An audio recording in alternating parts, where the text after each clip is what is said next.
the way they are. Before we go, America is reeling from a spate of mass shootings that have been tragic and horrific. I want to ask you quickly about gun reform.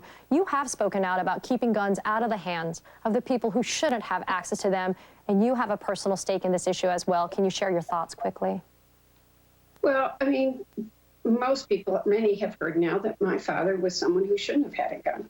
I had to hide in that closet more than any child should have to, not sure if you were going to live or die. And quite frankly, my sister ultimately committed suicide because she was haunted by those memories. But I also lived with a man that slept with a gun under his pillow until the day he died, truly until the day that he died.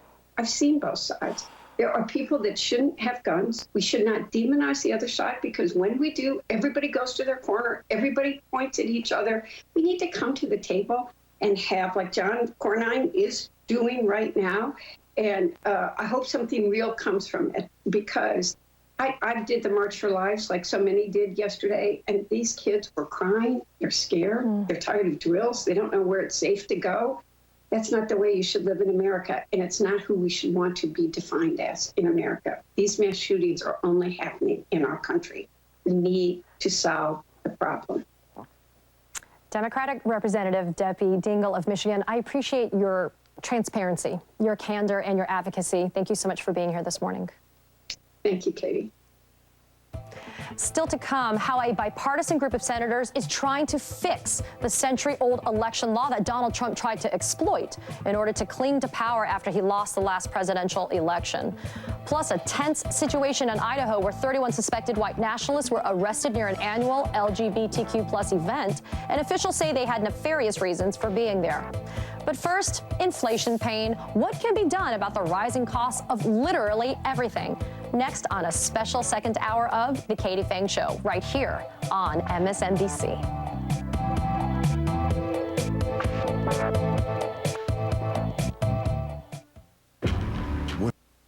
Wing woes next. And how's Adam Klotz holding up? Well, we're going to check back with him. Rock climbing in New Jersey coming up. Well, looks really high from that. Oh, he was 4 feet off the ground, but it was still good. You're so mean. Cherubim too and seraphim, who never cease to cry out each day, as with one voice they... To get the Generac generator. That was the best investment.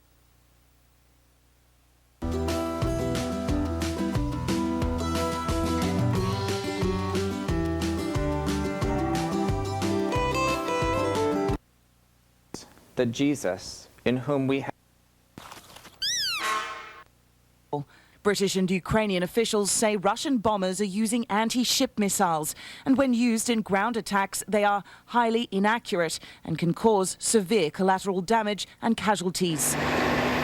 Ukraine's military now worried about running out of ammunition to fight back. Nice to meet you, Ursula. You're welcome. How are you? The European Commission President meeting with President Zelenskyy in hopes to accelerate Ukraine's membership into the EU. Russia, meanwhile, saying it will neutralize potential threats in response to a build-up of NATO forces in Poland. Meanwhile, hundreds still fleeing the war-torn east. And in the darkest of days, a bittersweet moment. We now pronounce you husband and wife, says the celebrant. This soldier and his partner tying the knot in the devastated town of Borodyanka. Congratulations, guys. Just before he returns to the front line. Now, this bridge was destroyed by Ukraine to stop Russian advances. This a reminder of just how close Russia came to the capital, and a reminder that this war rages on. Janae? All right, Britt, thank you. We're going to turn now back here at home and get a check of the weather with Cheryl Scott from our Chicago station WLS. Triple-digit heat, wildfires out west. Yeah, the big story here, hot and dry conditions across the south and west, and that is just helping to fuel more fires. And that is a big story. We're going to start you off with a video. This is Taos, New Mexico, having one of their worst wildfire seasons yet. And you can see that plume of smoke on the bottom of the screen there. We do have red flag warnings draped across the area. Nothing changes here with critical fire danger weather in place. From Nevada, stretching all the way into New Mexico. That's where we're also looking for some dry thunderstorms, and lightning could help spawn more fires. On the other side, the Pacific Northwest, you're getting some cooler weather and some rain, some scattered showers. Not only that, some thunderstorms, but also some mountain snow. A winter storm warning goes into effect for Glacier National Park in Montana tomorrow. That's a look across the country. Now, check of your local forecast. Well, temperatures today are going to be back into the mid to upper 80s once again. A couple isolated showers and storms for parts of the area this morning. Otherwise, we'll have a mixture of clouds and sunshine, and Sioux Falls will top out right around 89 degrees today, and the wind again remaining pretty light. In Aberdeen, mix of clouds and sun. There could be a pop-up shower or thunderstorm in the afternoon. We'll top out right around 87 degrees today. And in Pierre, we should actually have a lot of sunshine today. We'll call it mostly sunny to partly cloudy with highs in the upper 80s. So crazy to mention snow, but that is higher elevations and some rain in New York City up to New England, on and off today, but pretty quiet on the East Coast. Yeah, the old mixed bag, as Mixed they say. bag. We're planning that snow trip. Montana, we're on it. All right, thank you, Cheryl. All right, we now know the lineup for this year's Stanley Cup final. The Tampa Bay Lightning back for the third year in a row after defeating the New York Rangers in Game 6 of the Eastern Conference Final. We have some very sad Rangers fans in the studio with us today. Also, the Lightning will now face the Colorado Avalanche for the NHL's top prize. Stanley Cup final start on Wednesday, 8 p.m. Eastern. You can catch all the action on ESPN and right here on ABC. We just saw that trophy. Yeah, that's why the Stanley Cup was right here. And then we've got some people very upset this morning, wiping away tears. So sorry to the Rangers fans out there. Congrats to the winners. Well, coming up, water safety as temperatures rise. New warnings about children and swimming this morning following several tragic drownings around the U.S. And blockbusters are back. Huge $100 million summer openings for movies like Doctor Strange and Top Gun. What it means for theaters and streaming services. We'll be right back. Now live, Gabe, good morning. Democratic Senator Chris Murphy of Connecticut, who's leading the negotiations, has been publicly at least optimistic and complimentary of his Republican colleagues. But what is the reality here about any new gun legislation that may actually come out of the Senate? Well, Willie, the negotiators say they're getting closer. And among the provisions that seem settled are more funding for mental health care and school safety. But the Senate is also considering incentives for states to pass red flag laws that allow police officers or family members to petition courts to keep firearms away from people who are deemed dangerous. The thorniest issue right now, though, is expanding background checks. Negotiators say they're hoping for a deal within the next few days, Willie. And again, all of those ideas have widespread public support. Gabe, thank you very much. We appreciate it. Coming up next here, a new Sunday sit-down with the master of the legal thriller, John Grisham, the former Southern lawyer turned literary phenomenon, on the early failure that almost stopped his writing career before it started, and now his most recent of 47 consecutive #1 bestsellers. And then a life well lived, the committed crusader against pediatric cancer, who changed the lives of thousands of families at no cost to them. And as we head to break, our photo of the week. U.S. Capitol Police Officer Harry Dunn in tears as he watched newly revealed footage from the attack on the Capitol during Thursday's opening hearing of the January 6th Select Committee. Dunn was the victim of physical assault and racial abuse that day. Behind him sits Sandra Garza, partner of the late Capitol officer Brian Sicknick, who died a day after defending that building from the violent mob.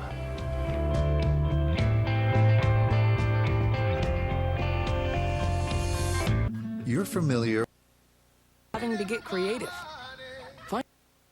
Falls. Well, there are many other events coming up this summer that we're previewing on tonight's Inside KELOland. We'll look ahead to this month's Pride Festival, as well as the Juneteenth celebration in Sioux Falls, plus activities families can enjoy at South Dakota State Parks. Be sure to join me tonight, immediately following KELOland Weekend News at 10. Adam? Oh, it's a beautiful start to the day out there. Enjoy it if you have the chance to do so by the evening. And we might see those clouds billowing up once again. To Miller we go on this Sunday morning. 65, a northerly breeze at just 8 miles per hour. And while, yes, it is a mild start to the day out there, there's more heat on the way in the short term, And then again, in the long term, some of that heat will be billowing up from the southern United States. Oklahoma and Texas already under some heat advisories for the afternoon. It is going to get dangerously hot down that way. And like I said, some of that heads up toward us as we head toward Monday. Meanwhile, 80 in Miami, 79 Houston, already near 90 in the desert southwest of Phoenix. Not much happening for a large majority of the area. Rather, the showers are just down to the south and east, and they're basically going to rain themselves out as they travel southeastward over the course of your morning. But later this evening and overnight, this is the severe weather risk layout for the evening and overnight. Wind and hail, the primary concerns. There is that isolated risk for a tornado or two, especially West River and toward the Black Hills and the Rapid City area. So please be mindful of any and all updates that come along. We will be keeping a very close eye on this. Here's Futurecast, 6 p.m. It's already picking up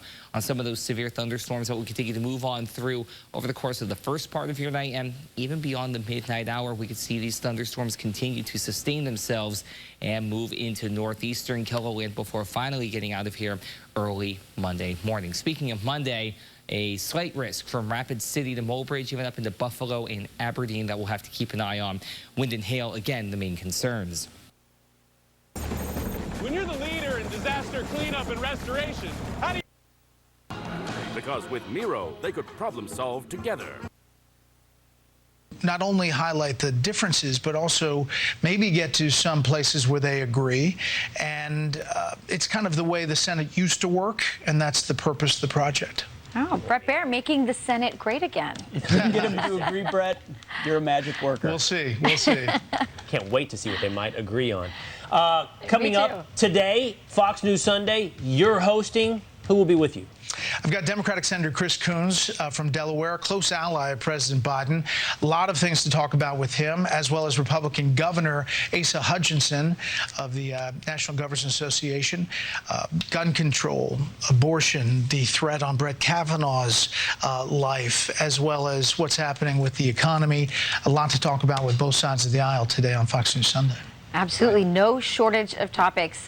Thank you, Brett, and congratulations again on your beautiful son. All right, we'll see you guys. Thanks. Okay. You got it. Thank you. All right, well, a coffee a day keeps the doctor away. Well, a new study shows how a fresh brew could help you actually live longer. Man, I might live forever. And in my new book with David Goodwin out on Tuesday, Battle for the American Mind. I've talked about him a lot. Now you get to meet him. My co-author, David Goodwin, and I uncover how public school kids are failing our kids. He joins me live next. Home on weekends makes you a better member of Congress than going on a Codell. That one's going to hurt some people. But it's true. You inspired me to be a senator as well, and you know that. You know that.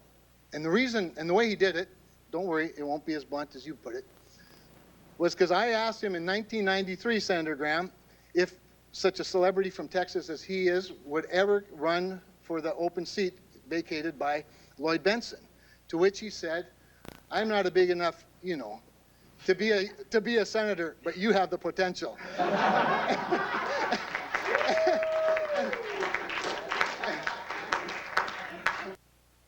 Did respond with appropriate force. They were able to clear the crowd fairly quickly. But in terms of the National Guard, I think one of the few things that at least factually was new, as opposed to simply maybe better presented, was that the committee did have some information about the degree to which Mike Pence had to take the lead on getting the National Guard involved to a degree that President Trump, who's the commander-in-chief at that time, maybe wasn't involved. And there'd been a lot of ambiguities about that. And if they can highlight some of that information, I think that would be an important factual development in the case. Let's talk to James, who's calling from Collins, Mississippi, on the independent line. James, good morning. Yes, good morning to you. Sirs, I would like to ask you all a question, and then I have a statement. I'm going to make a statement or a question. Have you all ever watched the Nixon debacle when Nixon was involved in this same thing? I've watched the whole. Matter of fact, I'm watching the whole thing, and there's a lot of similarity to that because it wasn't just Nixon was the culprit in it, but it was also some politicians. It was people that was close to him. You got the same thing today. You got people that's close to President Trump. You got people that are politicians that are holding up for this debacle. They're spreading lies.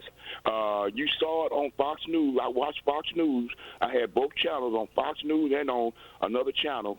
They did not show. They did not let now one of those people speak. They just showed pictures. They didn't show the pictures of the violence that was going on. They just showed the picture of the people that was walking in and being nice and sweet.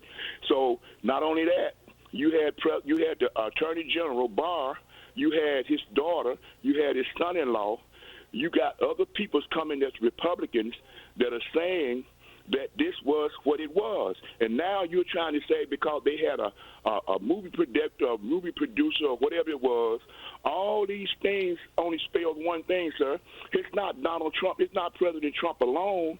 It's these politicians trying to be elected. Another thing I want to say, do you remember when President Biden became president and he said, Build Back Better?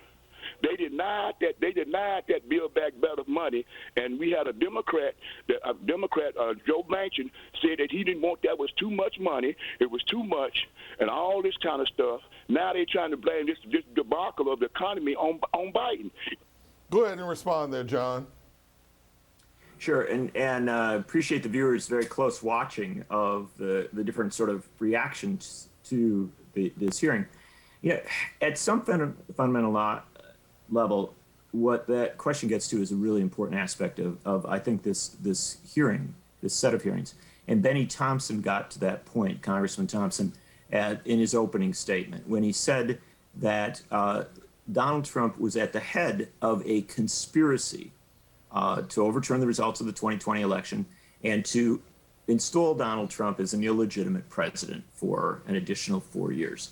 That's a really critical aspect of what we're talking about here. Because, yes, could Donald Trump have done that on his own? No, he could not.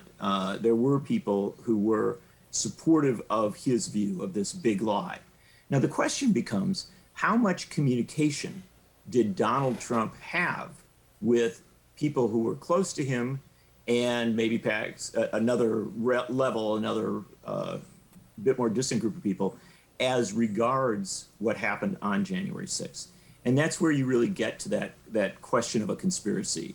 And obviously, Benny Thompson was pointing to that in his remarks, Liz Cheney to some extent, but that was not a central aspect of what you saw on the first night of these hearings. And so that's something that the committee has to bring out.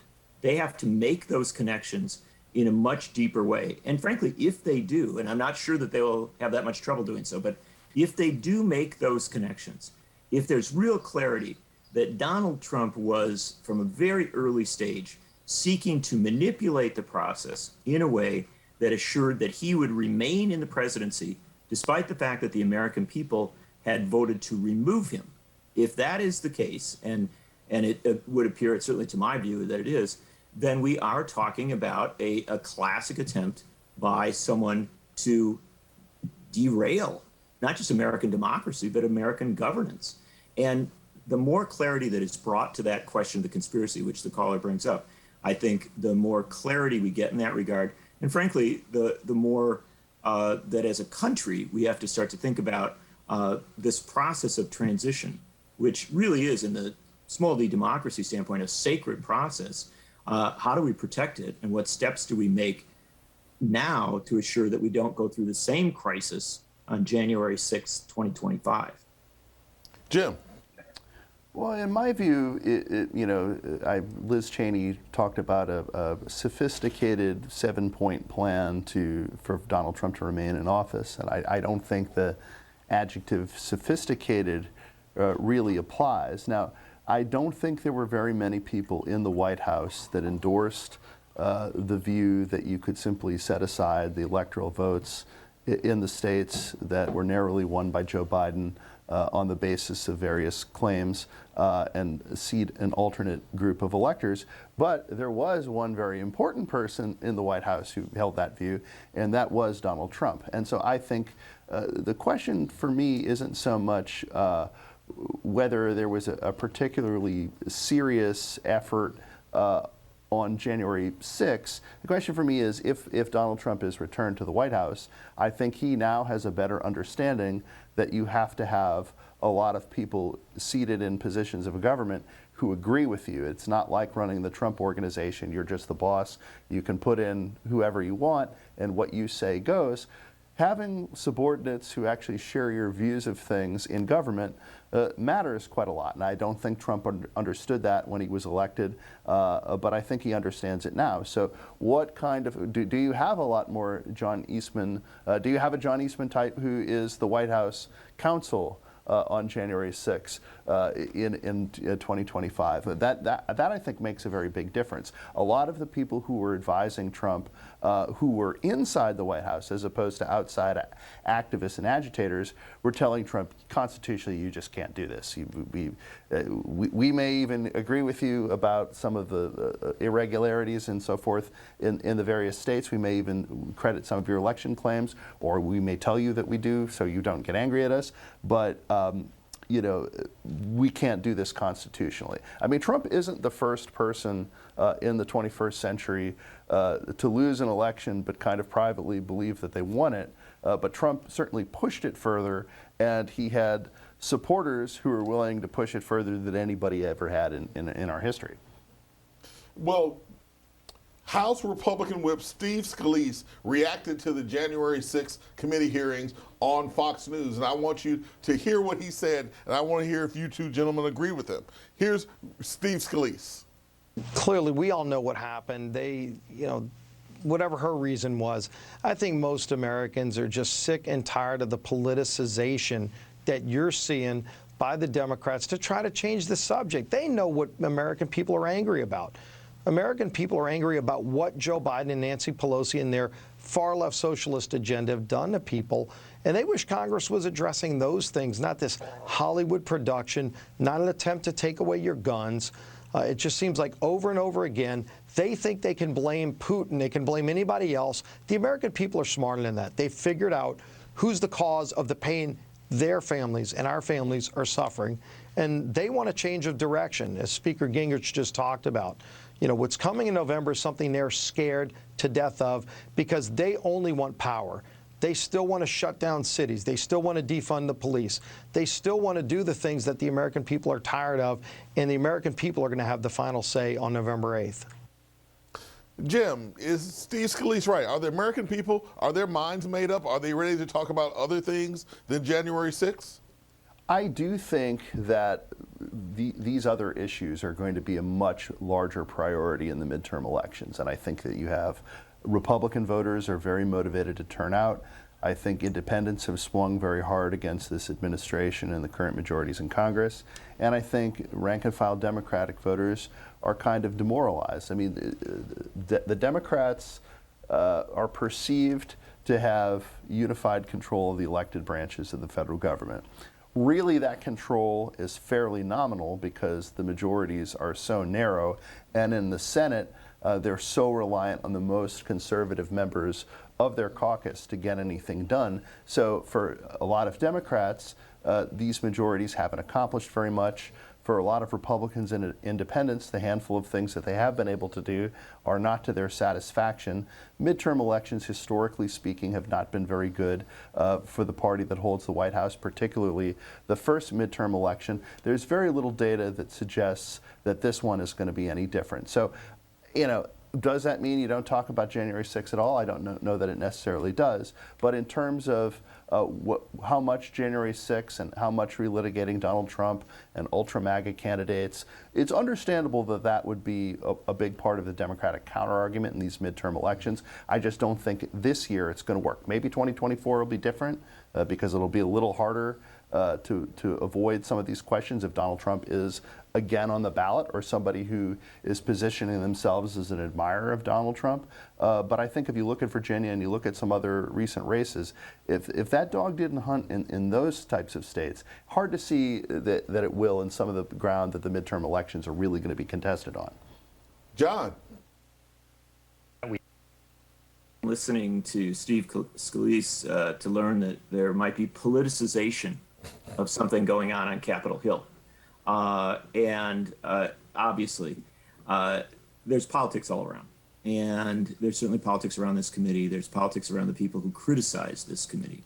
At core, in measuring the committee, we should look at the evidence that it brings out and also at the recommendations that it makes. Now, putting the committee in that context, then we move to the deeper question of how will it resonate in an election year? Well, look, I'd be very blunt with you. I think the committee's efforts on Thursday night were certainly not helped by the news on Friday morning that inflation was continuing to rise. And the fact of the matter is that people have a lot of cross currents of information coming to them, but that information about their own lives becoming more difficult economically is something that people have to be conscious of. So you end up in a situation very much like 1974 with Watergate.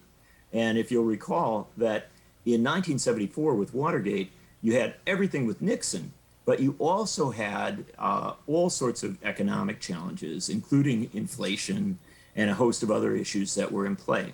And so from a political standpoint, what the Democrats have to recognize is that, yes, going to the heart of the matter as regards January 6th is a big deal.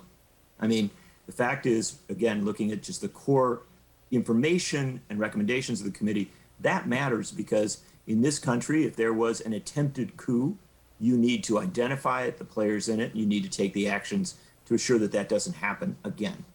At the same time, if Democrats don't come up with a much better explanation for how they're going to deal with inflation, particularly inflation, there are many other issues, but particularly inflation, if they don't come up with a better explanation for that, they're going to be in a difficult place. There's simply no question. And I do think that that's an important issue as regards the Biden White House and congressional leadership.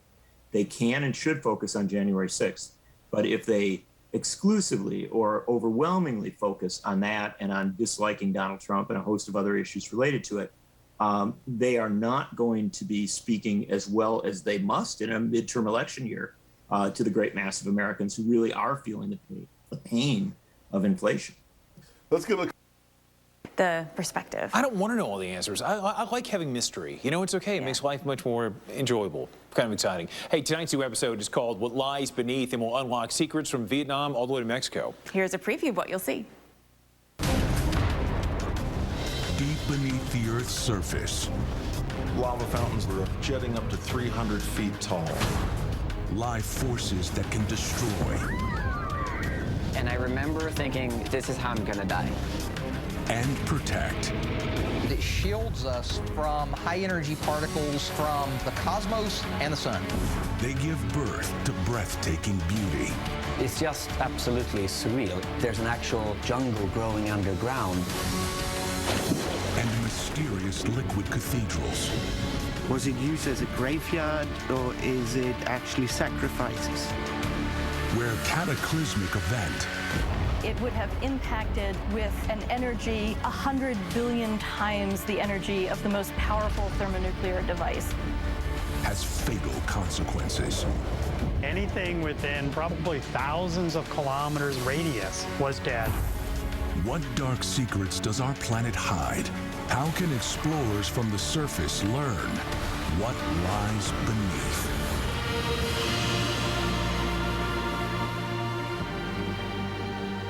Okay, good times there. Good times here, maybe not if you're traveling over parts of the Great Lakes, because we've had reports of turbulence right here, Jen. Just saw a couple thunderstorms pop in Illinois, too. Now there's a severe thunderstorm warning, so these storms are really starting to grow. That usually means at least some reroutes around those storms, and if they affect the terminal, we'll see some airport delays like Philly, D.C., maybe New York, too. Yeah, Reagan National could have some backups there. That's going to be the story for today. Maybe DFW, Phoenix, Sky Harbor could be rough. Seek safe harbor if you've got these storms right on out there, because they can be quite tough. Yeah, watching these cells that they're starting already this morning. So if you're traveling, whether it's 70 or 64, thunderstorms developing, which could bring maybe some small hail. It's certainly possible. All right, we're going to commercial break. We're going to see you in just a few moments. All right, hang tight.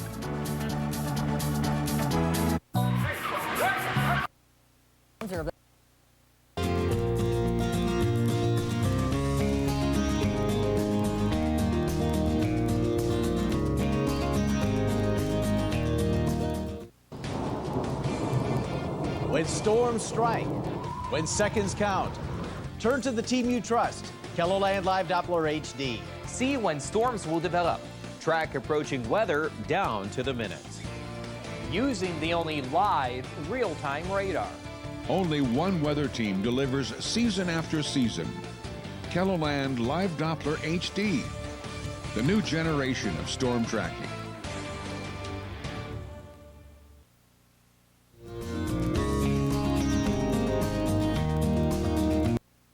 Turning Roman Catholic.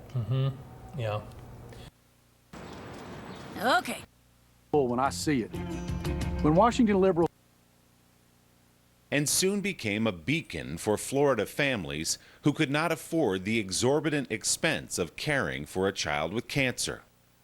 The glamorous and charismatic Klein raised money to keep the operation running and personally saw each child through the difficult process of fighting cancer, often holding their hands during treatment. The all-volunteer group eventually changed its name to the Children's Cancer Caring Center, with Klein as president and chair. The mother of a daughter herself, Klein also created the Love and Wishes program to grant wishes to the patients under her care, and built Camp Fiesta, a place for them to get away in the summer. In 1991, President George H.W. Bush honored Klein with the President's Volunteer Action Award.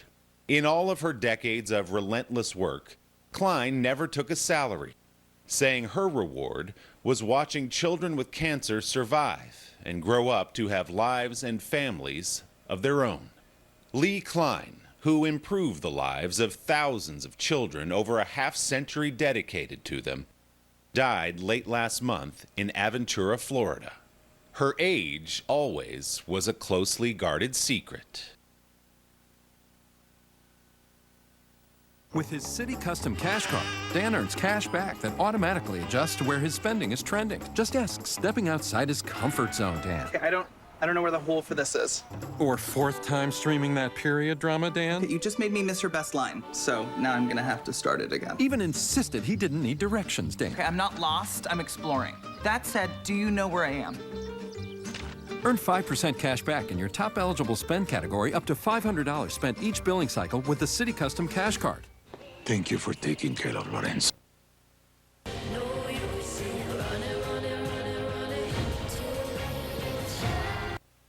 Of warmth that's going to come in as we head toward Father's Day weekend. The end result, easily high temperatures reaching the 90s. Could even see some low triple digits in a couple of areas as we head toward next Sunday. So please be mindful of that if you have any outdoor plans. We'll have one more look at your 7-day forecast coming up. All right, thank you very much, Adam. Well, riders of all vehicles are invited to take part in the Midwest Honor Flight's Honor Ride. Registration is at 12:30 at the South Dakota Military Heritage Alliance. The ride begins at 2:30 and includes a slow salute past the Sioux Falls VA and a stop at the South Dakota State Veterans Cemetery. Participants are encouraged to carry a picture of the veteran they wish to honor. The Angels with a Dream Car Show at Great Bear Recreation Park is a benefit for Make-A-Wish, South Dakota. The car show goes from noon to 3. Other activities include silent auctions, raffles, live music, and kids activities. Admission is free. Sioux Falls Parks and Rec is hosting a paddling fair from 1 to 4 p.m. at Family Park. Boats, paddles, and life jackets will be provided. Admission is free. Food trucks will be available.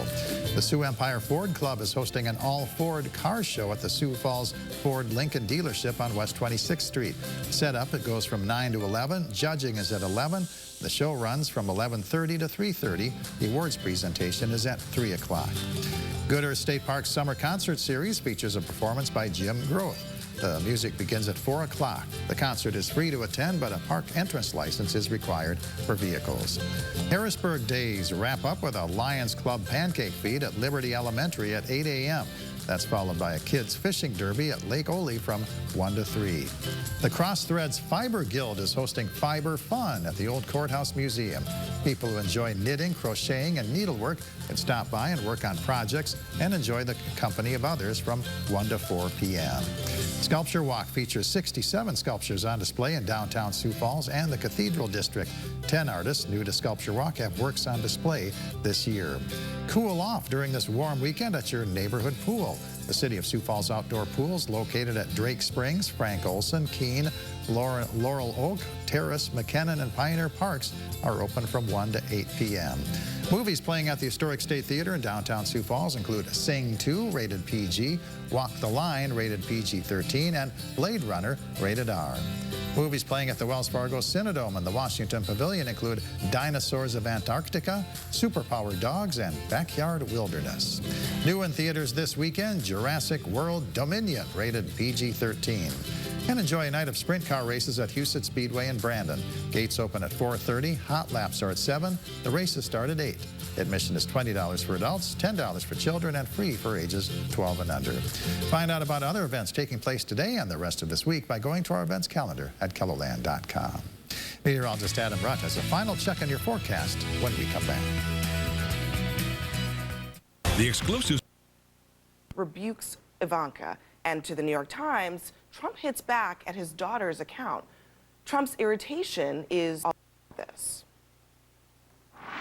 This is the president's daughter commenting on Bill Barr's statement that the department found no fraud sufficient to overturn the election. How did that affect your perspective about the election when Attorney General Barr made that statement? It affected my perspective. I respect Attorney General Barr. So I accepted what he was saying.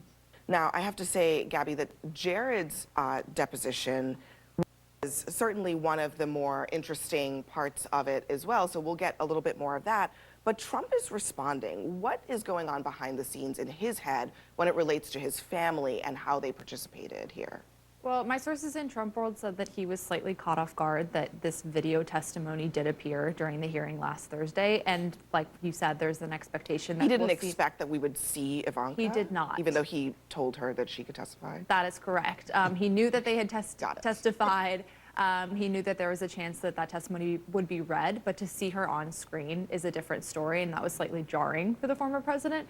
And you know, Trump has essentially jettisoned both Jared and Ivanka from his day-to-day political operation at this point, and there's no expectation that they will become a part of that again if he does decide to run in 2024. But I think this and the hearings that we're expected to see next week are only going to deepen that divide.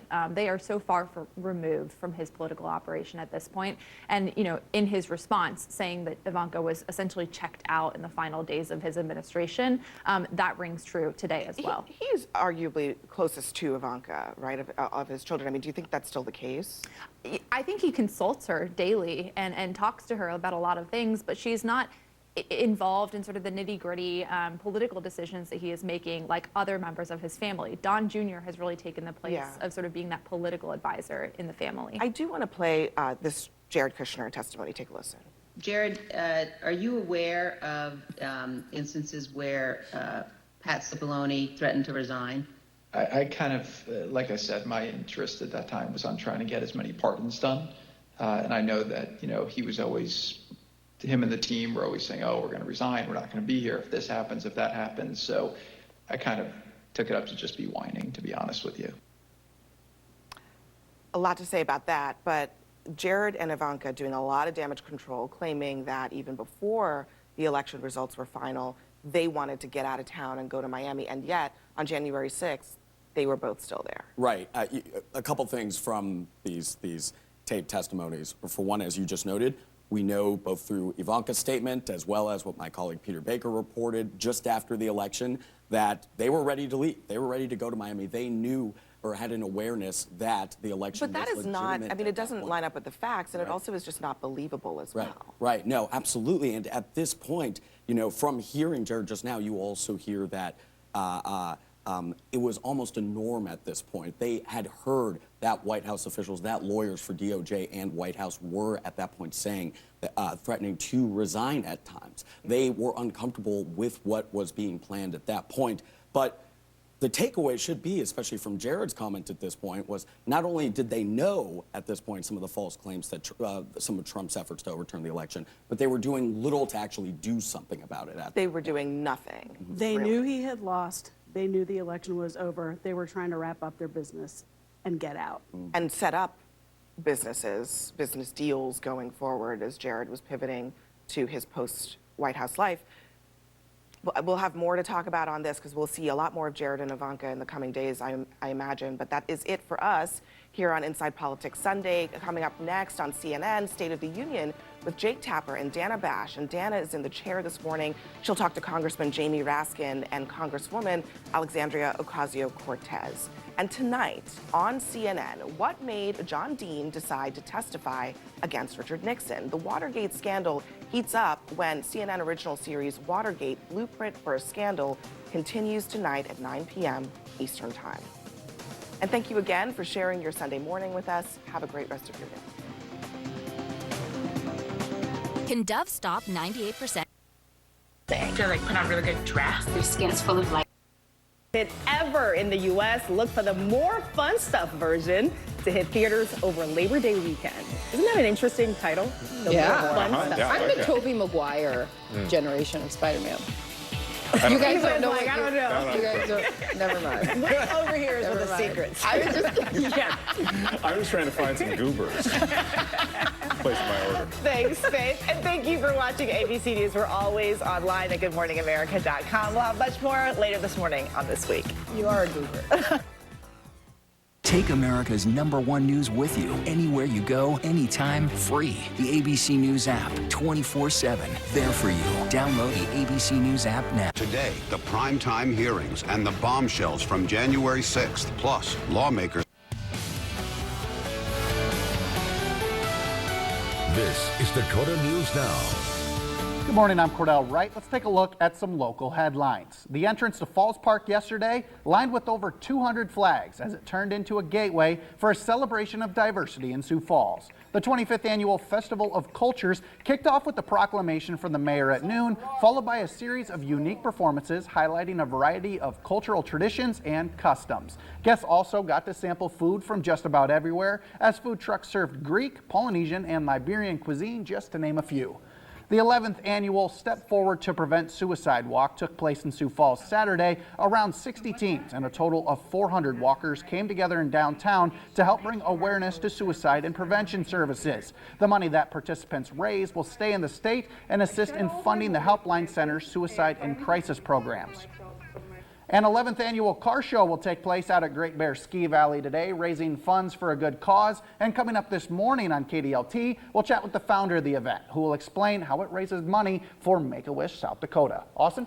Well, we've had a few isolated showers and thunderstorms early this morning, very similar to what we woke up to on our Saturday morning, but the rest...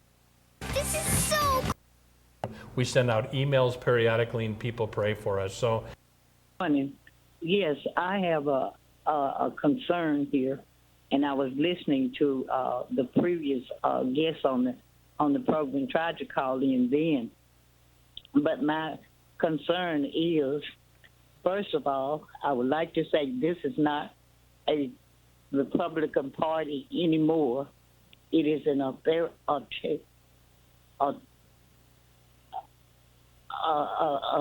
Putin party, I want to say. And the other thing I'd like to say is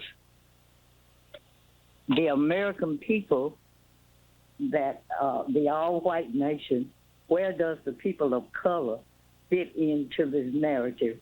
Now that the enemy is affecting the privilege, the economy is affecting the privileged view of white color, of which has affected black people in this nation, people of color, forever. McConnell is still stuck on defending Obama and flexing his power to overthrow Biden's path to get anything done for all people. And I don't understand this. Let's go to Teresa, who's calling from Gulf Breeze, Florida, on the Republican line. Teresa, good morning. Good morning, Jesse. Thank you for the previous segment. At least we had a good idea from both sides of the issue on January 6th.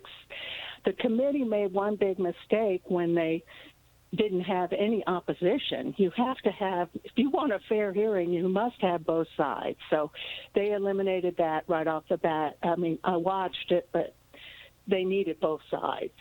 And I think it would have been really helpful for all Americans, even those that are, confused. The whole thing is a little confusing. And the media keeps saying we're losing our democracy. We are a representative republic. We're not losing our democracy over some ragtag rioters that went out of control on January 6th. That none of that should have happened. We should have been secure. We should have been in line. I lived in D.C. all my life. The Capitol's been attacked before, and we're still standing, and we will continue to stand. The Republican Party and the Democratic Party need to communicate, compromise, and work together on many, many issues. Let's talk to Cersei, who's calling from St. Petersburg, Florida, on the independent line. Good morning. Good morning. Good morning, Jesse. I attempted to reach.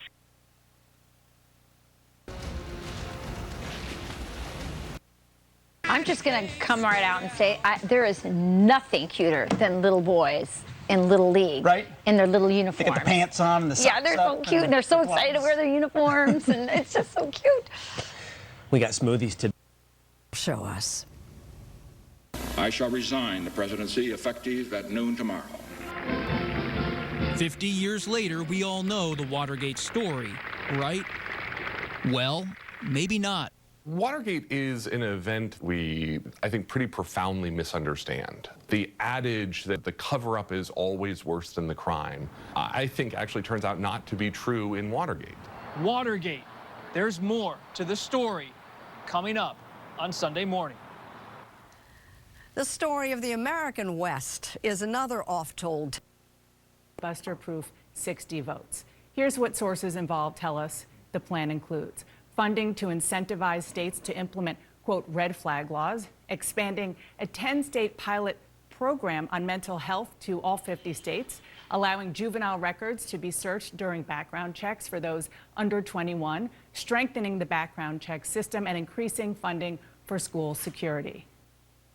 With Chuck Todd.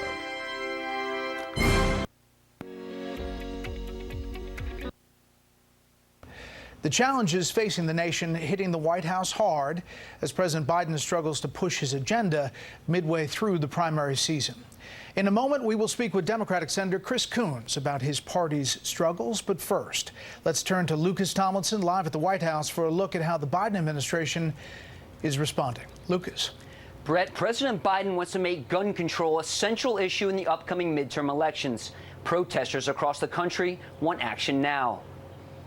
We're just simply here to say enough is enough. Thousands gathered on the National Mall and in cities across the country following mass shootings in Buffalo, Uvalde, Chattanooga, and Philadelphia.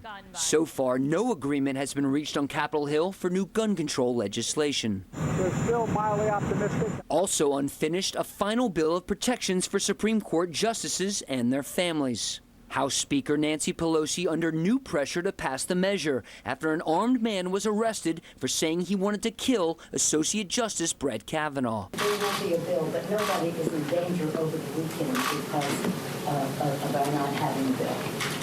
And the long-awaited hearing investigating the violence at the U.S. Capitol on January 6th aired in primetime, with millions watching. Republican Committee Vice Chair Liz Cheney saying Trump bears responsibility and pressed lawmakers who have stood by him. I say this to my Republican colleagues who are defending the indefensible. There will come a day when Donald Trump is gone, but your dishonor will remain. All this against the backdrop of crushing inflation. The Labor Department saying it jumped to 8.6% in May. The economy is in a better place than it has been historically. It's a tough sell. AAA says the national average for gas now the highest in American history, crossing the $5 threshold early Saturday. In contrast, Biden's approval numbers now tying his record low at 33%. President Biden confirmed he will be going to Saudi Arabia next month. He claims it's not because of oil, but for national security. Brett? Lucas Tomlinson reporting from the White House. Lucas, thank you. Joining us now, Democratic Senator Chris Coons of Delaware, the president's home state. Senator, welcome back to Fox News Sunday. Great to be on with you, Brad. Thank you. You heard in Lucas's piece this week, a man called police on himself, saying he wanted to kill Supreme Court Justice Brett Kavanaugh. He did that outside Kavanaugh's home, armed and prepared to do it. You co-sponsored this bill last month to beef up security for Supreme Court justices and their family, but the House has not moved on that bill for 30 days. You heard House Speaker Nancy Pelosi in Lucas's piece reference there's no problem here. There's protection for the justices. Nobody's going to get harmed over the weekend. But what about that, and what is the holdup? Well, Brad, I was grateful for the chance to work with Senator Cornyn. We got that bill unanimously through the United States Senate. And as you know, these days, not enough things get through the Senate with the kind of uniform, universal support that that bill enjoyed. The House is working to add a provision that would allow the Marshal of the Supreme Court to decide to extend protection to the staff and families of staff of the Supreme Court. I think that's appropriate. That's an acceptable compromise. More than anything, I think the House needs to take it up and pass it early next week. And I'm optimistic after several conversations with House leadership that they will. Frankly, as you also referenced in the introduction, Brett, the January 6th hearing that just took place was a riveting reminder of the dangers of politically motivated violence in our country, and the gun massacres, the shootings that happened at a grocery store in Buffalo and at an elementary school in Uvalde are also a call to action. And I'm grateful to be working with Senator Cornyn as a part of a broad bipartisan group that's working to address mental health and gun safety as well. I'm going to get to both of those other things in just a minute, but staying on this particular thing, there is already a federal statute on the books that makes it illegal to protest in front of a judge's home. It is Title 18, Section 1507. These groups publish the conservative justices' addresses online. They've been protesting nightly. Should they be arrested? Look, Brett, we have to strike the right balance here between protecting freedom of speech in this country and ensuring that our justices and judges are safe. We passed a bill through the Senate months and months ago that would also provide further protections obscuring the addresses, for example, of justices and judges. That's something we took up in the wake of a horrifying attack on the family of a federal court judge in New Jersey where her son was killed. I do think we need to take stronger action to make sure that our federal judiciary is safe, because that's part of making sure our democracy is safe, which really is the core issue of the January 6th hearings, is how do we make sure that the fundamentals of our democracy, the safety and security of Congress, the peaceful transfer of power, and I would also add the safety and security of our federal judiciary is ensured. We should act. Senator, we're getting ready for this ruling, and it's going to be controversial no matter what happens, if it matches the leaked draft opinion or not. There is this law on the books. I'm just asking, should they follow the law? Should the Attorney General say, yes, arrest those people before something happens? Well, Brad, I think if the leaked version of the opinion is matched by what would be a remarkable act of judicial activism, conservative judicial activism, there will be understandable anger across the nation.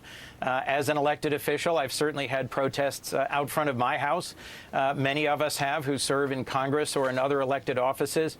But we need to make sure that all appropriate actions are being taken to ensure the safety of members of our federal judiciary, including Supreme Court justices. Okay, so don't arrest the protesters based on that title. I got it. That's what you're saying. The president said this. Brad, let's be clear. I didn't say don't arrest protesters. I'm simply saying that all appropriate action should be taken to ensure the safety of Supreme Court justices. And I'm not going to say this protester or that protester ought to be arrested. I just think that that's a judgment call to be made by law enforcement, not by a senator on a Sunday show. Understood, but they haven't been arrested yet. And nobody has for protesting outside these judges' homes that were published online, only the conservative justices. What I want to also ask you is the president hasn't said anything publicly about this specific threat about Supreme Court Justice Kavanaugh. The White House press secretary said a couple of things in a gaggle to reporters that the president condemns violence of any kind. But should the president have said something publicly about this? Brett, the president has repeatedly spoken out against politically motivated violence in our country, the risk of politically motivated violence in our country. And as you well know, presidents often speak more through their press secretaries to events of the day. I certainly have denounced this latest threat against Justice Kavanaugh, but it's important that we remember there are threats of political violence of many kinds and types. Folks who are watching this morning who didn't watch the January 6th hearing should take a few moments and review what Congresswoman Liz Cheney, an unimpeachably conservative Republican from Wyoming, had to say in her opening statement. I think there are risks of political violence we should all be speaking out against and acting to ensure we control, manage, and reduce. We're going to talk about January 6th in just a moment, but don't you think Democrats and the media would possibly, Senator, be making more about a threat like this, a specific threat, if it was happening to liberal justices? Well, Brett, you have in front of you the Democratic senator who co-sponsored with Senator Cornyn a bill that would provide greater security I'm just for saying the publicly, families of justices. I don't know how more publicly I can say that I think threats of violence against Supreme Court justices, their families, their clerks are reprehensible, unacceptable, and we should take action to secure the federal judiciary. All right, last thing before we get to January 6th. A lot has been made this week about words, how much they matter, how much stirring the pot, giving the green light to violence in any way, shape, or form is unacceptable. Take a listen to this. I want to tell you, Gorsuch, I want to tell you, Kavanaugh, you have released the whirlwind, and you will pay the price. You won't know what hit you if you go forward with these awful decisions. On the steps of the Supreme Court, do those words qualify, Senator? So here's a key distinction. What Senator Schumer was saying was that he was upset, he was alarmed, he was concerned at the prospect that justices would reverse decades of a well-established fundamental constitutional right in our country. What he did not say was, let's go attack them. The point of the January 6th hearing is to prove that that is, in fact, what President Trump did, that he, in the words of Congresswoman Cheney, summoned the mob, stirred up the mob, and then lit the fuse that sent them storming the Capitol of the United States. I do think there's a distinguishable difference between what we just heard from Senator Schumer and the actions taken by former President Trump and his circle of advisors in the days before January 6th. Okay, and the results were clear and I think catastrophic. The physical assault of officers that led to several officer deaths and the shattering of the Capitol perimeter. Frankly, as one of the members of the Senate who had to be escorted out along with the vice president by Capitol Police just feet ahead of an angry mob, I do think that we are at risk of a season of political violence in this country, and all of us should reduce the temper and level of our rhetoric. Including Senator Schumer, who has said justices release the whirlwind and you will pay the price. You don't see any problem with that kind of language on the Supreme Court? That's not what I said. What I just said, Brett, was I think all of us need to reduce the level of our rhetoric and be mindful of the fact that stirring up potential violence is not a good or constructive thing to be doing at this moment in our country by any political leader. You mentioned the primetime hearings, and you've made the case about January 6th and the importance. The committee obviously had this presentation. The New York Times said that they praised it for its sober approach. There will be many committee hearings to come. But this is also the New York Times. It is clear that the hearings coming 5 months before midterm elections, in which Democrats are bracing for big losses, carry high political stakes. Are there concerns of politicization here in your mind, Senator? Look, I think what impressed me about those January 6 hearings, about the first hearing that I watched, was how clear and nonpartisan and thoughtful and directed it was. I certainly don't think that Congresswoman Cheney or Congressman Kinzinger were trying to impact the midterm election chances of Democrats.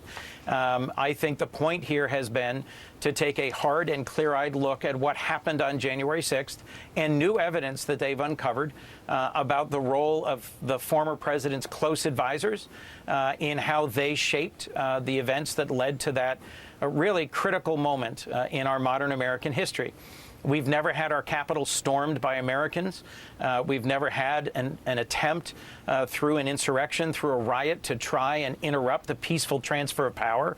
And Brett, right now I'm working with a bipartisan group of senators to try to make reforms to the Electoral Count Act to make it clear that Vice President Pence did the right thing on the night of January 6th, that no vice president has the power, nor should they, to unilaterally overturn the will of the American people.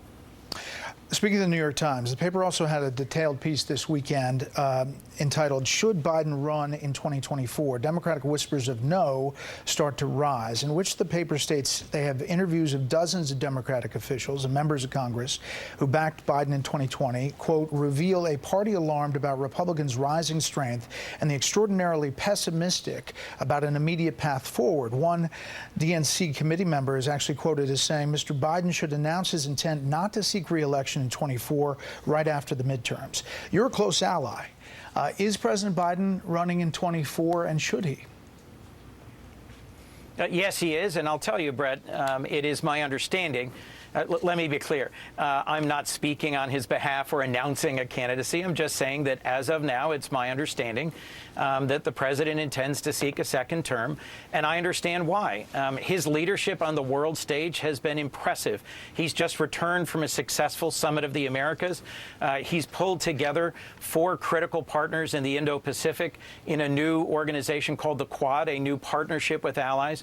And in the face of Russia's brutal invasion, their aggression against Ukraine, President Biden has shown a masterful skill at pulling together the EU and NATO in order to push back, in order to support Ukraine's brave resistance to Russian aggression here at home. His predecessor talked about infrastructure over and over, was never able to get a bill on infrastructure to the floor and to his desk. President Biden signed into law one of the biggest investments in infrastructure in American history.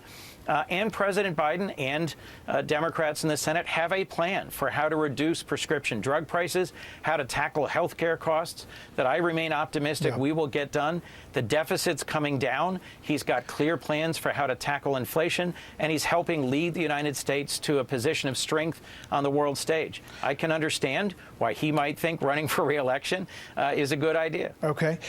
Last thing, obviously the deficit numbers, Republicans point out, they went way up, and COVID, and it took a dip because of that. But the other thing is Saudi Arabia. It's being reported now that the president is going to visit Saudi Arabia. How, Senator, can that not look like a blatant effort to just try to get gas prices down?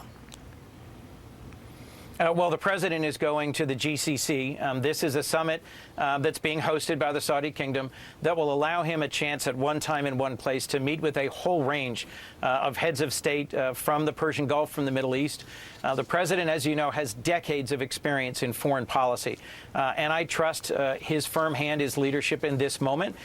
We do need to improve the supply of oil and gas to our Western European partners in order to help sustain their support for Ukraine's fierce resistance against Russia's invasion. And I do expect that the president will be addressing both the human rights record of the leadership of Saudi Arabia and our shared security concerns, our concerns about Iran, our concerns about the war in Yemen, our concerns about oil and gas supply. But I think this is another moment where the president may well make significant steps forward in terms of supporting the security of our vital partner Israel in the region and of addressing the real threat to security posed by Iran and Iran's nuclear program. So I'm optimistic that this will be another productive step forward on the world stage by one of America's most seasoned foreign policy leaders, President Biden. Thank you, Senator Coons. Always nice to speak with you. Thank you, Brett. Up next, we'll sit down with Arkansas Republican Governor Asa Hutchinson to discuss the efforts to try to find agreement on gun reform legislation.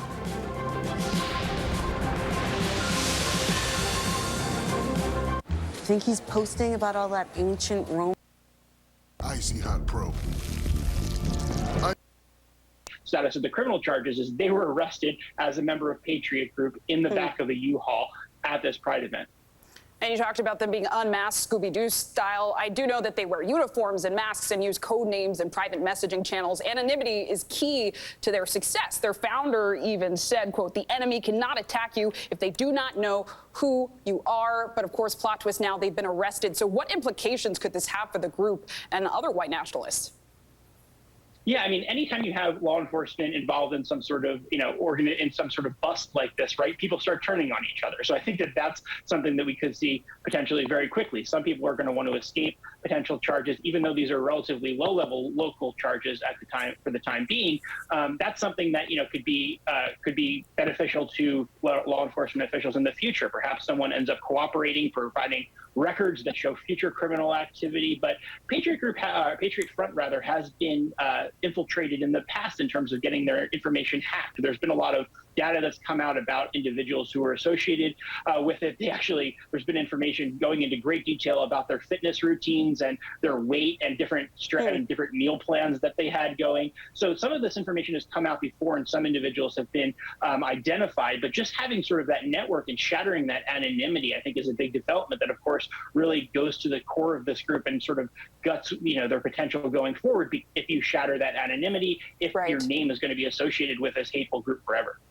And Ryan, let's go big picture, right? Because the FBI has reported a rise in hate crimes around the country. So how is the Patriot Front different from other far-right extremist groups that we've been hearing more about, like the Oath Keepers, like the Proud Boys, who were involved in January 6th? What's the difference?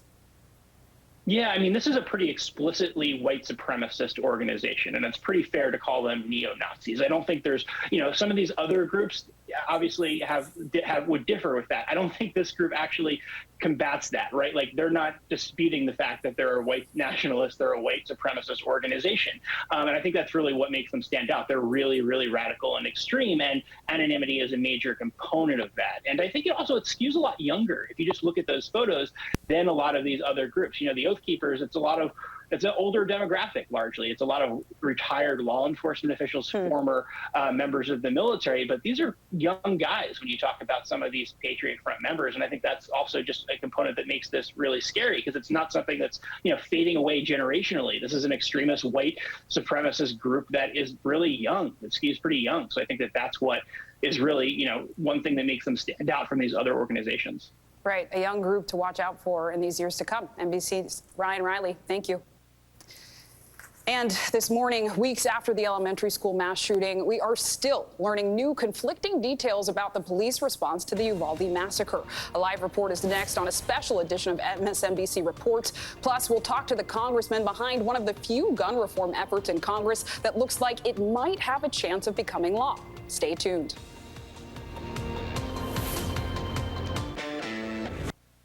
Affecting not just New Hampshire, it's Vermont, it's Maine, it's everywhere. Really quickly, who controls the smuggling? Of course, the southern border, it's cartel, Mexican drug cartel controlled. Who is the central organizing criminal element, if there is one, doing so on the northern border? It's not just a central, see, that's the thing. It's not just a central criminal element. We're just going to take down that cartel and call it a day. It's all these different factions that are out there now, all these different opportunists, because when there is a sieve, when there is an opportunity, they're going to take advantage of it. So it isn't like we can just target one individual or one cartel, and this isn't a TV show. This is real life, and there's opportunity for these individuals, whether it's coming through Canada, coming through Mexico, and we have to be vigilant. We have to put the resources, the manpower, and the effort, like show up at the border. Here's an idea. Let's show up and actually look at the problem and address the problem. If you're not willing to accept that there's a problem, well, you're sure as heck not the one to fix it. All right, Governor Sununu, thank you so much for your time this morning. China is threatening war over Taiwan's independence. We take a look at what America's strategy in the Pacific should be. And Adam Klotz on the home stretch of his rock climbing experience. We're going to join him live.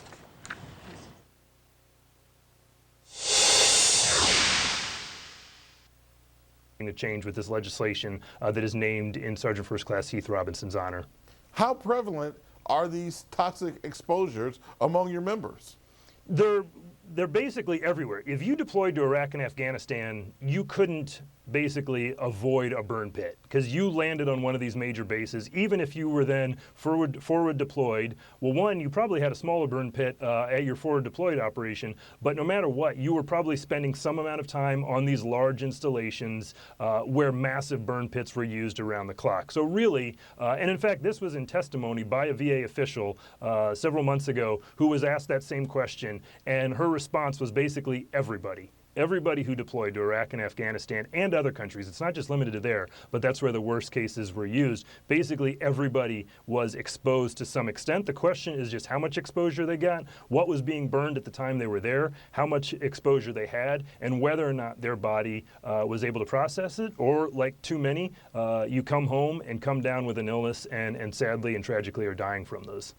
So we've heard what happened to Sergeant First Class Heath Robinson. What other ailments are we hearing from people who were exposed to these burn pits? Well, you've heard from President Biden, who believes that his son Beau, who deployed his brain cancer, he believes that was a result of his deployment to Iraq. And you've got so many others. You've got Dr. Kate Hendricks Thomas, who was a fierce advocate, an incredible Marine officer. She fought literally to her dying day because of breast cancer that spread throughout her body, and she died from those wounds. She deployed as well. Sergeant Wesley Black, same thing, a Vermont Army National Guard, deployed multiple times to Afghanistan and Iraq, came home and died of cancer as well, and literally again was fighting and advocating on this issue up until the day he died. Left behind a wife and a child. There are numerous cases of these. There's so many veterans that are fighting right now to get health care so that they don't also succumb to these injuries, and the VA will admit that there's a connection there and give them the health care that they deserve. The numbers are growing. This isn't new. As I said, many came home immediately from their deployment with burn pit related health conditions, but we're seeing the effects of them really escalate as time goes on and conditions deteriorate and more of these cancers are allowed to spread. But in the legislation that we're talking about, there's 23 specific illnesses, cancers and respiratory illnesses, et cetera, that are covered, and that basically say if you come down with one of these and you deploy to one of these countries, the VA is going to give you health care, it's going to give you disability benefits if necessary, and then we're also going to continue to identify other diseases that are correlated to burn pit exposure to make sure those are covered in the future as well. Let me take 2 seconds here to remind our viewers that they can take part in this conversation. We're going to open up regional lines. Regional lines. That means... And I applaud them for doing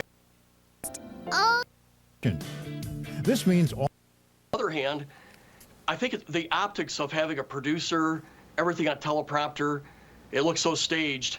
I think a lot of folks see this as really trying to change the dialogue of our country leading into November for the elections. I think that's what I hear back home primarily. So we would have been much better off with the bipartisan commission with an equal board, half Republican, half Democrat. There would have been a timeline of when they had to complete, and there had to be consensus on subpoenas. And I thought we made a mistake on our side of the aisle by opposing that, because what we have today is a very stacked deck in the committee. In fact, the Republicans that were appointed were kicked off the committee, and I think that hurt the legitimacy viewed by many. I understand what you are, I think, voicing what you're hearing from some of your perhaps more conservative constituents. So I understand where you come from. Let's talk about what the hearing discovered, what the hearing uncovered. And I understand what you're saying when you knew a lot of this, but the American public may not have understood the piecemeal of this. Let me talk about one thing that I'm curious about. I'm going to play a clip from Congresswoman Cheney, the vice chair, on what President Trump didn't do during the riot. Take a listen. Not only did President Trump refuse to tell the mob to leave the Capitol, he placed no call to any element of the United States government to instruct that the Capitol be defended. She went on to name check. He didn't call the Secretary of Defense, the Attorney General, DHS, the National Guard. Considering hearing that was a dereliction of duty. At what point is that violating your oath to the Constitution? Well, Chuck, I actually agree with you. I criticized the president on January 6th and afterwards. he had over 3 hours where he could have got on TV or made various statements telling the protesters to stop. I'm all for peaceful protest, but when you're assaulting police and when you're vandalizing the Capitol and you're defecating in the Capitol, which those things happened, it's wrong. The president had the opportunity for over 3 hours to speak up, and I think it was negligence. He should have done better. I didn't care for the way he treated Vice President Pence. I thought that was wrong as well. So I've been critical of the president on January 6th and beyond. I thought he should have been a better leader in this case. You think his dereliction of duty was criminal?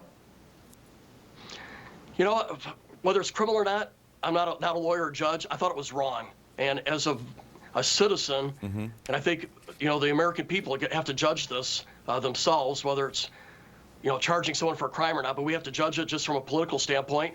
And I think the American people, by and large, know it was wrong not to intervene and not to say something. We have a duty as citizens, and he had a duty as a president and as a leader. I'm a 5-time commander in the Air Force. You got to speak up and take charge, and he did not. If former charges are brought against him for incitement, it sounds like you're not going to dismiss that out of hand, are you? No, but you know, I look at it this way. He has already left. I think we should be looking more forward on this, but we'll see what the evidence comes out with in regards to the president. I'll just say what he did was wrong. He should have spoke up. When it gets to the legal matters, I'm a little less confident on. I'm not a lawyer.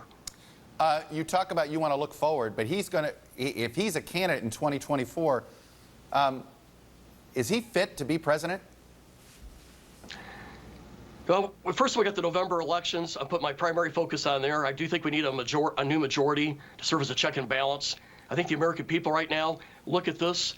It's like the 10th, 11th, or 12th priority. Inflation, gas prices, the border, crime. Those are all front and center for the average American right now. Now, looking at 2024, I think the Republicans should also look forward. We need someone that has conservative policies. But I think we have to acknowledge that the American people don't like name calling. They don't like the rude behavior. They like folks who treat people respectfully. And I think that's what cost President Trump in 2020. And so we should take that as a lesson. Conservative values with optimism, respectful behavior like President Reagan, as an example. I think that's what we should be embracing. I understand you. It sounds like you think he doesn't have the character to be president, but is that fair to say that he's not fit, doesn't have the character? It's the temperament. It's how you treat other people. I think the American people in 2020, the voters, were tired of the name calling, the Twitter, but they by and large liked the policies. We have to remember we picked up 15 seats in the House that November. I won our seat by about 5 points, while President Trump lost it by 8 points in our district. So I think the policies, we should focus on that. But we have to also learn the lesson. Why did we lose in 2020?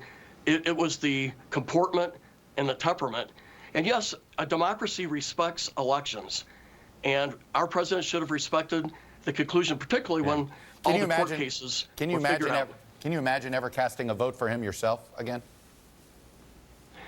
Well, I'm going to focus on 2022, but no, I'll be looking for other candidates. I mean, we have a great slate of potential Republican presidents for 2024, and I look forward to being very involved and trying to get the right candidate nominated. Well, but what if he's the nominee? Is he a never for you now? You know, I'm reluctant to go there, but he's not going to be my choice in the primary, that's for sure. But here again, I feel like we're missing the boat if we focus on 2024. We have 2022 in November, and we need a check and balance in Congress right now. I think if we have a Republican House and maybe a Republican Senate, it will force Joe Biden and his administration to go to the middle. But right now he is not. He's catered more to his left side of the aisle. And if we can get a Republican House, maybe we can get him more moderate on his policies. That's my desire, my hope. Don Bacon, Republican from Omaha, Nebraska, representative of the 2nd District. Thanks for coming on and sharing your perspective with us. I appreciate it. Thank you. You got it. When we come back, will Donald Trump be held accountable for January 6th? And if so, what's that going to look like? Analyst next.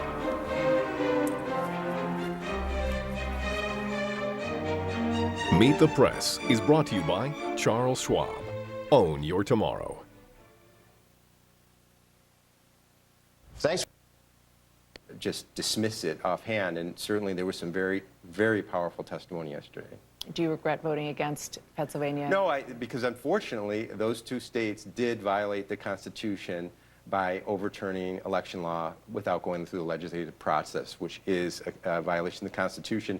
Those would not, the electoral votes those added up to would not have ever turned any election over, this election over. But I do believe election integrity is a legitimate issue and we need assurance going forward for this democracy to work. But what you just said is key, that you don't believe that the election results would have changed. No. Yeah. Congressman, thank you so much for coming in. I really appreciate it. Very much. Thank you. We should note the case about Pennsylvania did go to the courts, and the Supreme Court declined to take it up. My next guest predicted that President Biden's policies would add to inflation. So is the president doing enough now to bring prices back down? That's next. I'm Nate Boyer. How would you describe evil? A feminist X-Files meets Ghostbusters with, like, really sexy people. Right. No doubt. Meet the heroes of evil. I work for the Catholic Church. Mike Coulter plays David Acosta, a priest in training. My colleague Ben and I are hired by the church to investigate unexplained phenomenon and to recommend whether there should be an exorcism or further research. Katya Herbers is Kristen Bouchard, a skeptical psychologist with 4 lively daughters. Here is how it works. Asif Mandvi is Ben Shakir, a tech wizard intent on revealing the science behind the spooky. There's an explanation for everything, but people would rather believe in ghosts, demons. What I think Robert and Michelle do so well is that they can write incredibly intelligent stories and then insert, like, absurdity and humor. Moderate to severe eczema still disrupts my skin. The sport of triathlon, super beats that helped me win big races late into my 30s. Power to affect immigration law that is still being implemented today. But what do you see as the importance of really getting in? Requisition forms, everything in triplicate. 1 month solid. Says that they want it. They understand how necessary this is for them to properly support our veterans. And it actually provides additional resources for the VA so that they are able to handle and take care of the increased number of veterans that will be turning to the VA for health care because of this. So it is really just a win-win across the board for everyone. And again, I don't mean to keep hinting on this, but it really is shocking that any member of Congress who almost guaranteed when they were running for election or for re-election talked about how much they love our veteran community, yet so many of them have voted no on this legislation. It's shameful, and we really need to call them out for it. Let's get into our calls from our viewers, and we're actually going to start with a veteran. We'll start with Bob, who's calling from Mountain Home, Idaho. Bob, good morning. Good morning, guys. Thank you for having me on. On these presumptuous things that Jeremy's talking about, you have bladder cancer that's covered and urethra covered, but the prostate isn't covered on any of these things on the presumptuous.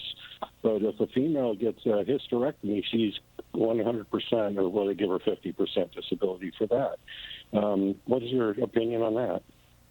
Yeah, no, Bob, thanks for calling in and asking. So a couple of things. I don't have the list of presumptions in front of me. I should have brought it so that we could have touched on every one of them. It is a very broad list. But another part of this legislation that we didn't cover is the framework that is put in place so that the VA has an easier path to understand where there are toxic exposed illnesses that are more common and more expected due to those have been exposed, and they can be added to this presumption. So this is just a starting point. These 23 are just the starting point. More will come as we learn more. So you're absolutely right that this isn't the final list, but this is a huge step forward, and there's a framework in place to continue to learn more and add more presumptives as time goes on.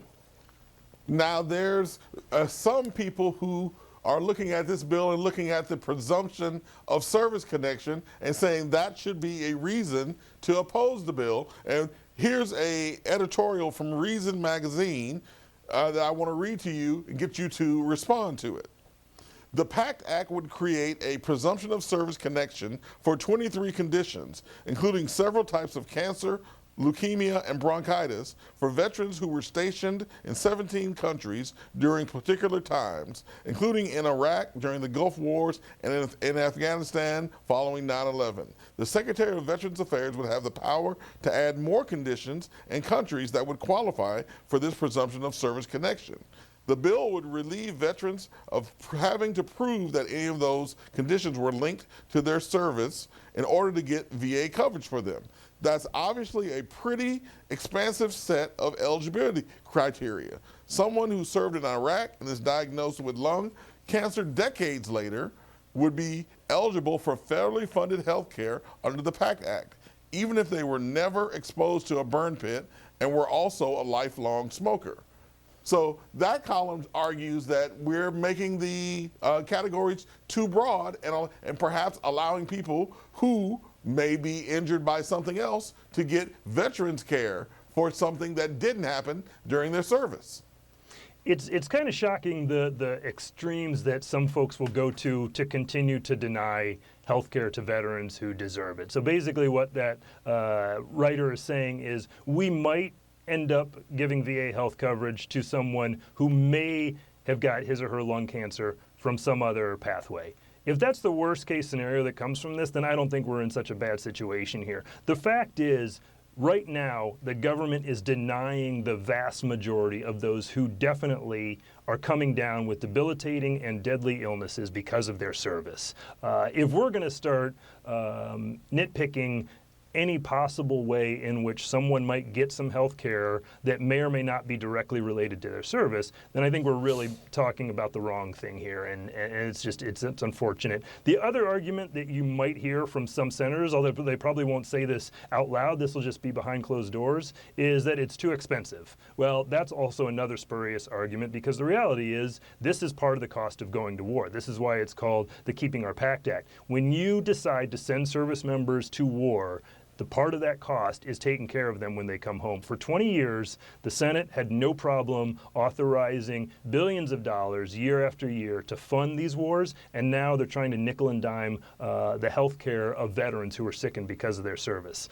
So that's one. The other reasoning, rationale, if you want to call it that, although it's not rational, for someone in Congress to vote against this, is that they say that the VA can't handle the influx of veterans. Again, an incredibly spurious argument. The legislation literally addresses that. It increases funding for the VA. It increases physical space for the VA. It increases staff for the VA. It increases claims adjusters so that we can handle the influx. The VA itself, the secretary on down, they want this legislation to pass so that they can simply turn their attention to start treating veterans and stop having to do the research to try and come up with the clinical diagnosis to link these things. We know that they're linked. This legislation would expedite the process that the VA is already trying to do. So there really is no good argument against this. Let's talk to James, who's calling from Orange Park, Florida. And James was a contractor in Afghanistan. James, good morning. Hey, good morning. How you doing, sir? Just fine. Go ahead, James. Well, like I said, I'm retired military, retired way back in 1998, but I was a contractor. I went over to Afghanistan in 2009 to 2018, so 9 years I was there. In the places where I was stationed, Sharana, Kabul, those areas had burn pits. Is there any agencies that look out for the contractors? And also, you know, some of my health conditions, I have severe sleep apnea, and also I have a tumor on my brain. It's not malignant or anything like that, but I'm just trying to see if there are any services or agencies out there that look out for the contractor. Yeah, James, I'm really sorry to hear that, and thank you for your service. I think you're bringing up one of the things that we don't talk nearly enough about, and that's the extent to which the U.S. government relied on contractors in Iraq and Afghanistan and other places. And unfortunately, you're really getting the short end of the stick here. This legislation, I'm sorry to say, wouldn't help you. Really, it is one of those where we need to hold our government contractors accountable for the things that they did and sent you to do. They really are the ones that should be making sure that you're taken care of. And I wish I had a better response for you, but I do appreciate you calling in. I hope you get the health care you deserve and you earned, because as a country, it's something else that we're not talking about, and that's that broad use of contractors throughout these engagements that we relied on. I mean, the job would not have been able to have been done without the support of contractors. Let's talk to Brian. James and Jason. Low testosterone and limit. And the namesake, if you will, sign of a former Alaska politician. Santa Claus, by the way, who was actually on the ballot, does still have a chance to place fourth. Currently in 6th, we've got about 22% more precincts to count. When we come back, trust or lack of trust in government. We're going to look at what Americans think is the real reason people these days run for political office. Stay with us. Gas prices $5, $6, even $7 a gallon. A baby formula crisis hurting young families. Illegal immigrants flooding the border. Inflation. War. Our country is in trouble. Biden is failing badly. And yet the Democrat Congress ignores our problems, instead spending millions on another partisan witch hunt. It's a disgrace. Tell your congressman stop the partisan games and tackle our real problems.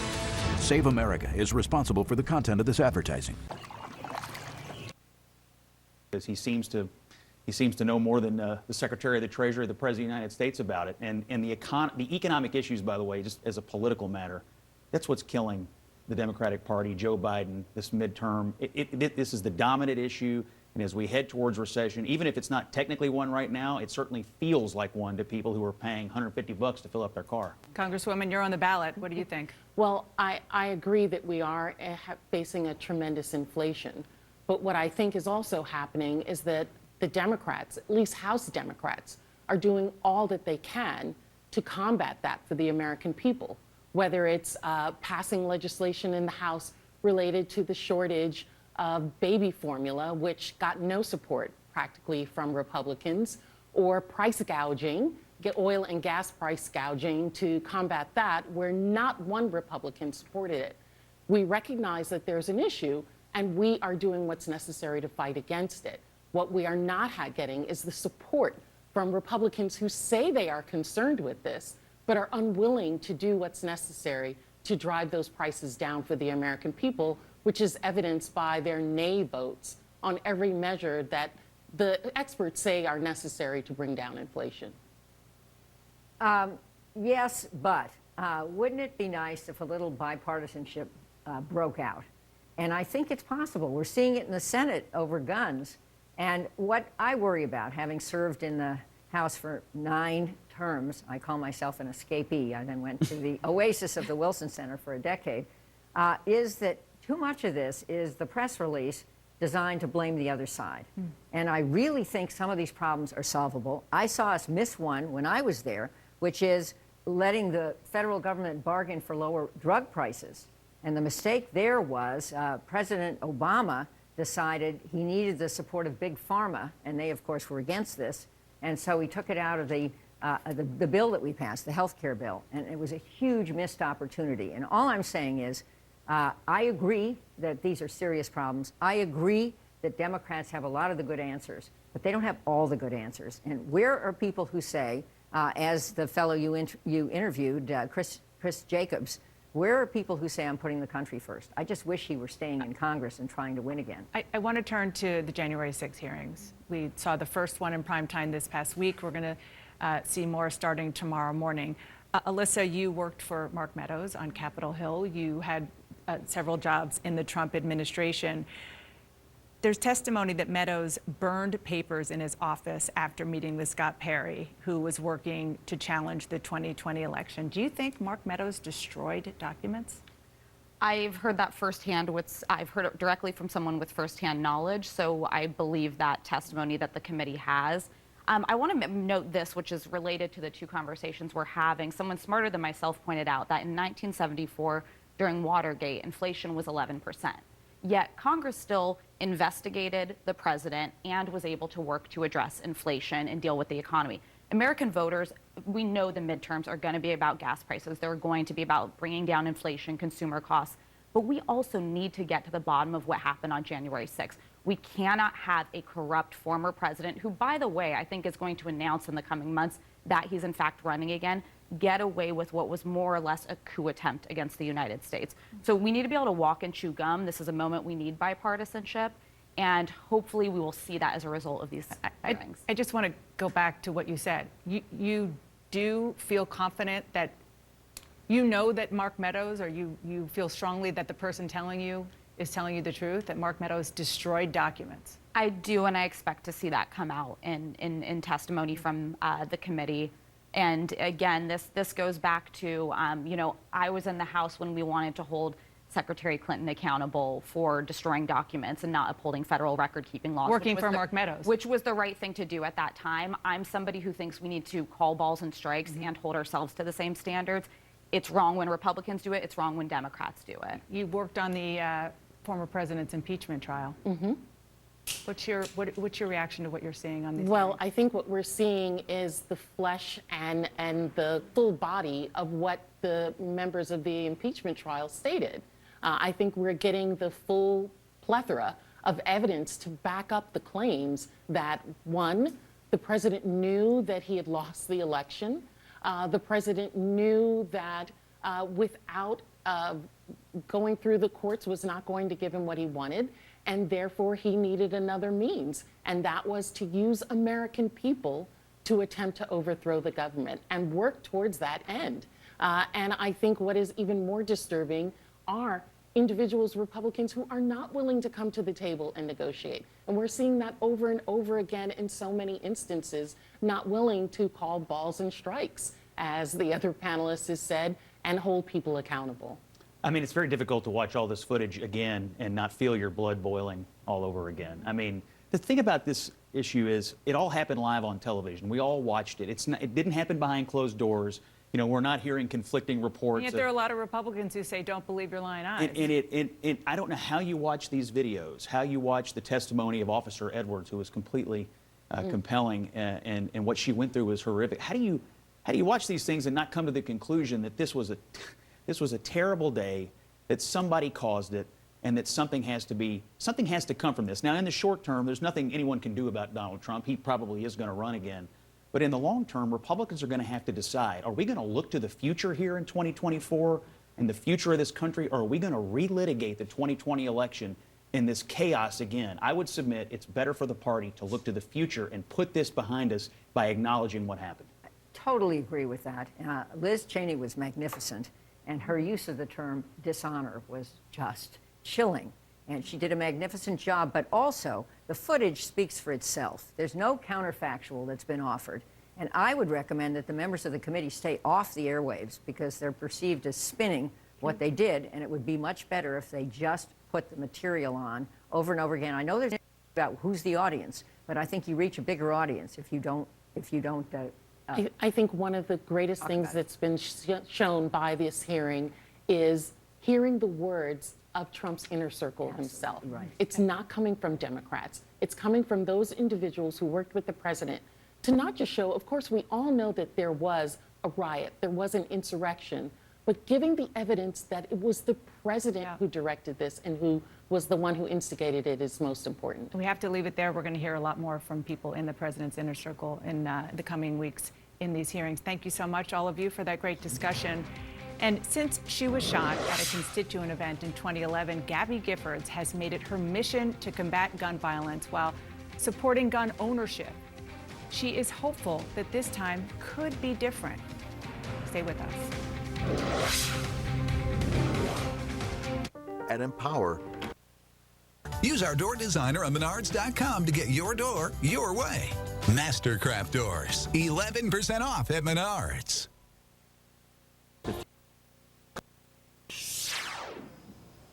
"50 years ago this week, the Black Hills area was ravaged by the most devastating flood in South Dakota history, the 1972 Rapid City flood. It was and continues to be one of the deadliest floods in U.S. history. Our Rapid City affiliate, KOTA, dedicated their entire week to looking back at the flood and sharing stories from its survivors. Here's Alicia Garcia. Little Elk Creek is causing severe flooding in the Nemo area, and Rapid Creek above Rapid City has risen more than 4 feet. This will happen again. I'm Jim Shaw, and I was a radio broadcaster during the 1972 flood. It had been raining all day on Friday, June 9, 1972, and the skies looked ominous. Nearly 16 inches of rain fell within 6 hours in parts of the Black Hills. I'm Johnny Brocklesby, and I am one of the survivors of the 1972 flood. 21-year-old Johnny is going camping with friends on June 9, 1972. Officials tell him that because of the rain, the roads are closed. Johnny returns to his home on Jackson Boulevard. The house is right on Rapid Creek. The creek was out of its banks, and it was into the backyard. Johnny and a friend decide to go get some plywood to protect the windows from the storm. I headed home, and immediately there were reports on the radio, or on the TV and the radio, that there was high water coming down the creek. Rapid City Mayor Don Barnett urgently asks all citizens living on property abutting Rapid Creek anywhere in either the county or city to leave that property immediately. The mayor says the situation is going to get worse before it gets better. We were just making our way to get back to my house, and that's when all hell broke loose. The water and debris piling up in Canyon Lake caused Canyon Lake Dam to break. A wall of water hit Johnny's car. He was able to immediately pull into the driveway of the Whistler Bearing Company a couple of blocks from the creek. And the water was just going down both sides of this building, and there were cars that were tumbling. It was like a river, not a creek. It was a raging river. The devastation in our yard, because we were right on the creek. I mean, there were cars among the debris. There was like 3 feet of mud after the water subsided. There was a house right in front of our house that was in the middle of Jackson Boulevard. We got calls, and many of them were people crying and just carrying on one way or another. That was my brother. That's my son. That's my father. Well, it was heartbreaking, just heartbreaking. Ozzie Osheim was a funeral director at one of 3 funeral homes in Rapid City during the flood. We didn't allow anyone to come in and identify their loved ones for the first 2 or 3 days. So many of these families, had lost not only loved ones, they lost their homes, they lost so ungodly much along the way. So they were kind of numb. We just don't want to ever forget all these people that we lost. We need to remember them. One point we can all learn from such a disaster is that's how precious life is. That we should live our lives so that we're ready for a disaster at any time.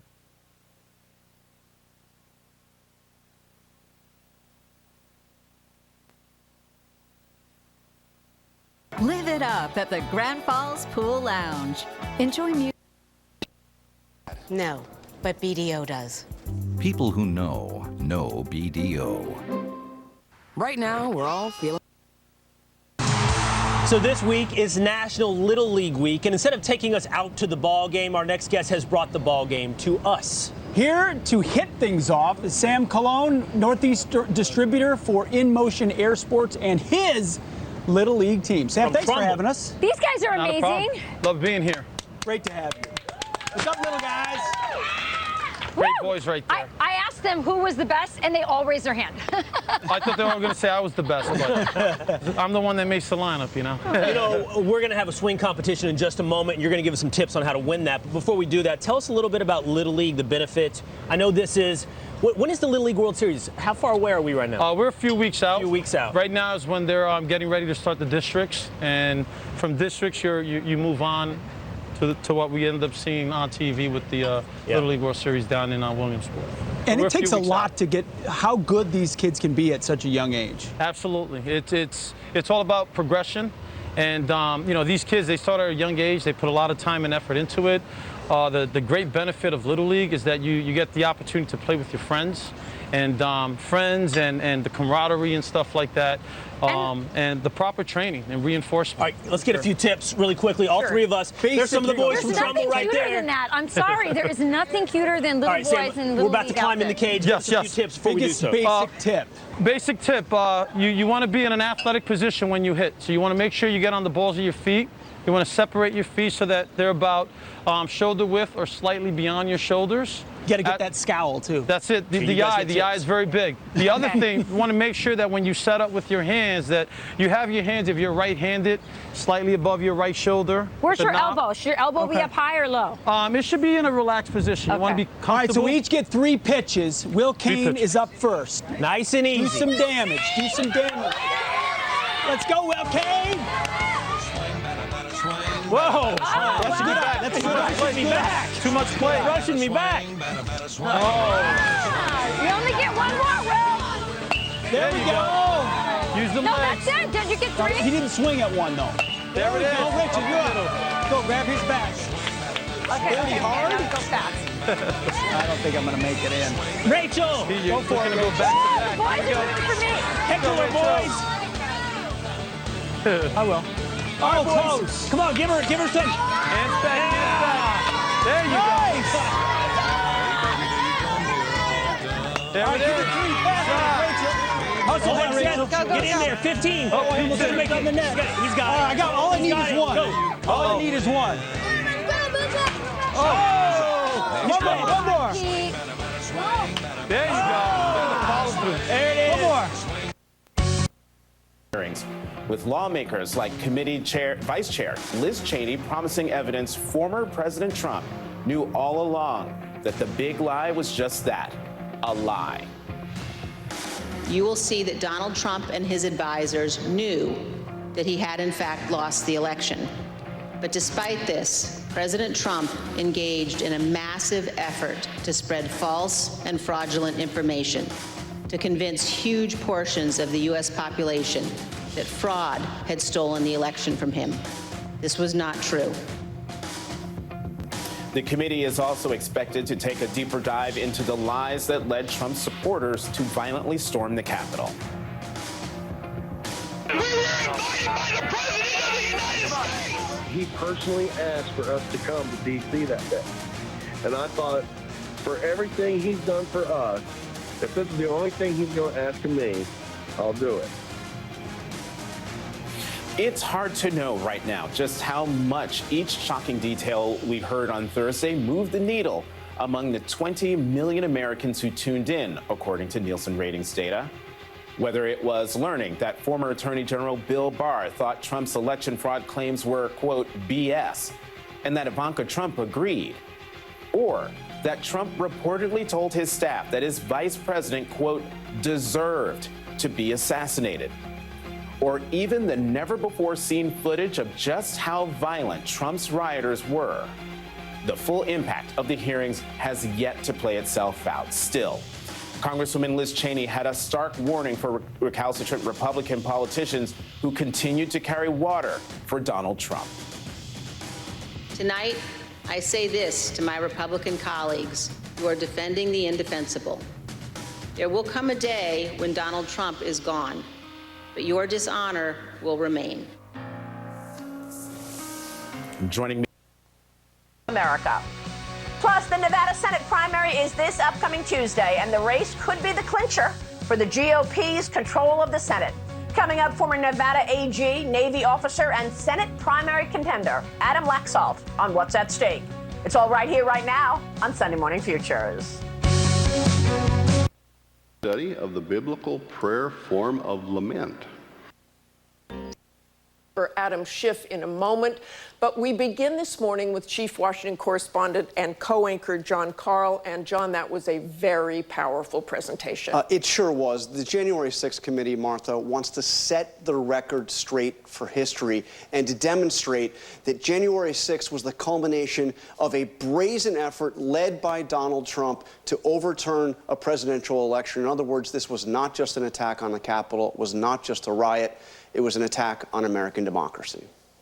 Taking the case to prime time, the January 6th committee revealed plenty of new information and new images of the attack on the Capitol. We have a breach of the Capitol! Breach of the Capitol! In addition to the never-before-seen footage, It's going to happen.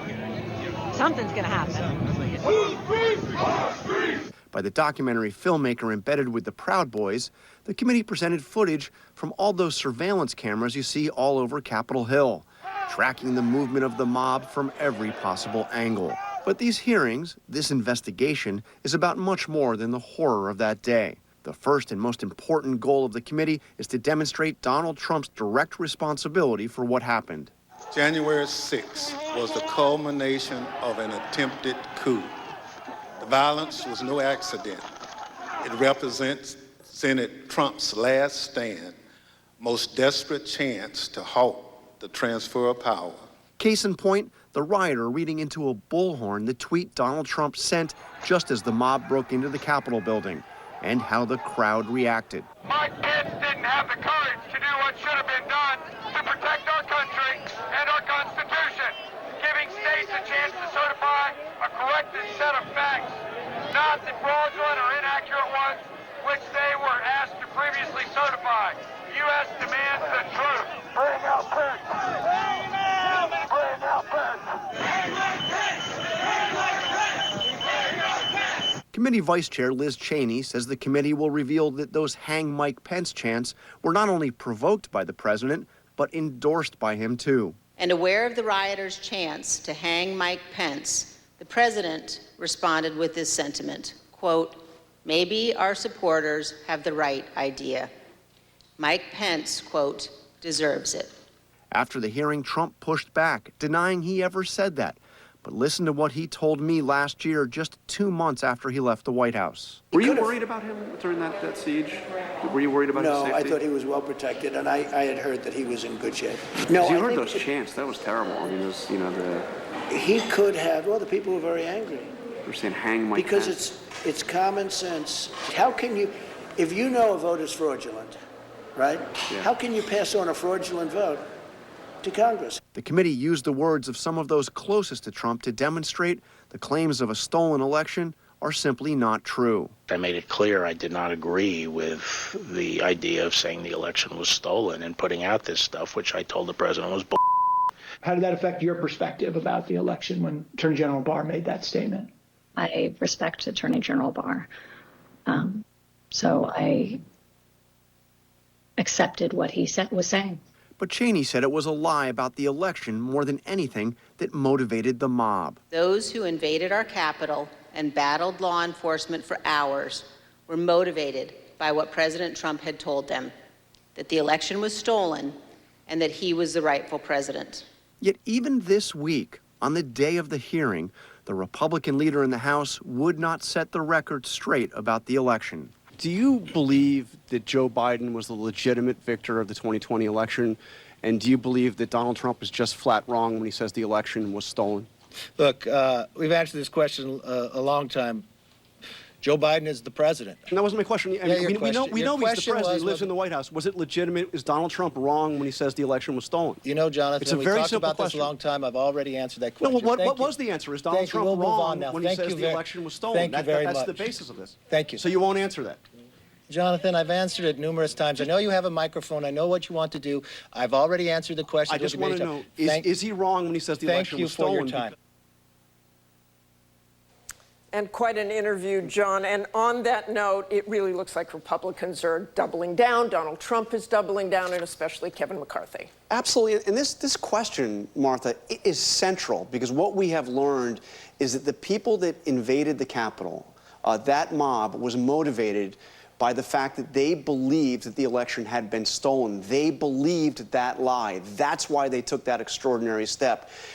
So for Kevin McCarthy not to come out and say, no, that's not true, think about it. Mitch McConnell has said it's not true. Bill Barr has said it's not true. Even Ivanka Trump has said it's not true that the election was stolen. But not Kevin McCarthy, not the leader of the Republicans in the House. It's a really significant thing. It truly is, John. I also wanted to point out again to some of your reporting for your book, Betrayal. The New York Times cited it this weekend, saying that after January 6, Mike Pompeo, then the Secretary of State, Steve Mnuchin, Treasury Secretary, then discussed the 25th Amendment that could have led to Trump's removal from office. What more can you tell us? And he discussed it with Stephen Mnuchin, who was the Treasury Secretary, and the Times also confirmed that reporting and also added that Betsy DeVos was talking about it as well, other members of the cabinet. This is just absolutely remarkable. Think about it. You have members of Trump's cabinet, including two who were extremely close to the president and had served him for all 4 years, saying essentially that he may have been mentally unfit to be in office and should be removed. They were having that discussion.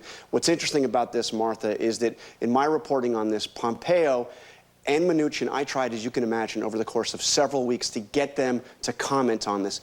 Mnuchin to this day has not denied this. Pompeo did not deny it until I talked to Donald Trump about it, and I said, why don't they deny it? And then I got a call from a Mnuchin spokesperson to deny it. This is absolutely true. People close to him thought he was mentally unfit for office. And of course, we have more hearings this week. They're going to show photographs, you say, of Mike Pence on January 6th. You've already seen those photographs. Yeah, so one of the hearings, Thursday's hearing, is going to be all about the pressure campaign on Mike Pence. You're going to hear from some of his top advisors. You're going to hear what was going on. Part of the exhibit will be these photographs. He had a photographer with him, Pence did, throughout January 6th. And you will see these photos. They are remarkable. One of them, Martha, is taken just after he is taken off the Senate floor to a room behind the Senate floor. And you see Pence looking intense on the phone. Behind him is his wife, Karen Pence, the second lady, closing the curtains because she can see the mob, and she knows that means that they can see where he is. Fantastic reporting, John. Thanks. Thank you, Martha. Areas of lower pressure, one to the south, that kind of brought the convection last night. Deaths, you multiply that by 3 to get casualties, injured, soldiers that can't return to the battlefield. Do you have any sense of how tough this has been for Ukraine and Ukrainian soldiers? Well, I mean, it's clearly being very tough indeed, not least because of the way in which on the battlefield Ukrainian forces are outnumbered and outgunned by the Russian side. And that figure of 100 soldiers a day being killed, I mean, that comes from the president himself, President Zelenskyy himself. That's the estimate that he's put out there. You extrapolate that over a month, it's 3,000 a month, which is an enormous cost. And other people in the presidential office have said it's actually much higher than that. It could be 200 people dead a day, which would be 6,000 a month. It's an enormously high price, whichever way you cut it, that the Ukrainians are paying just in terms of loss of life, never mind the injuries and the loss to their infrastructure, to defend this country. But as you say rightly, the Russians are also paying a big price. Tens of thousands, it's estimated, of Russian troops have been killed. The Russians haven't spoken directly on that really since the beginning of this conflict. I think, so one of the differences, though, is that actually, despite those heavy losses, Ukraine doesn't have a shortage of manpower. It has a lot of men that have been mobilized that are willing to go to the front. Russia has much more of a problem in that regard. Matthew, thank you so much. Always so insightful to hear from you. Next on GPS, the chief of the International Atomic Energy Agency on Iran and the nuclear deal, what may be a fatal blow to reviving it.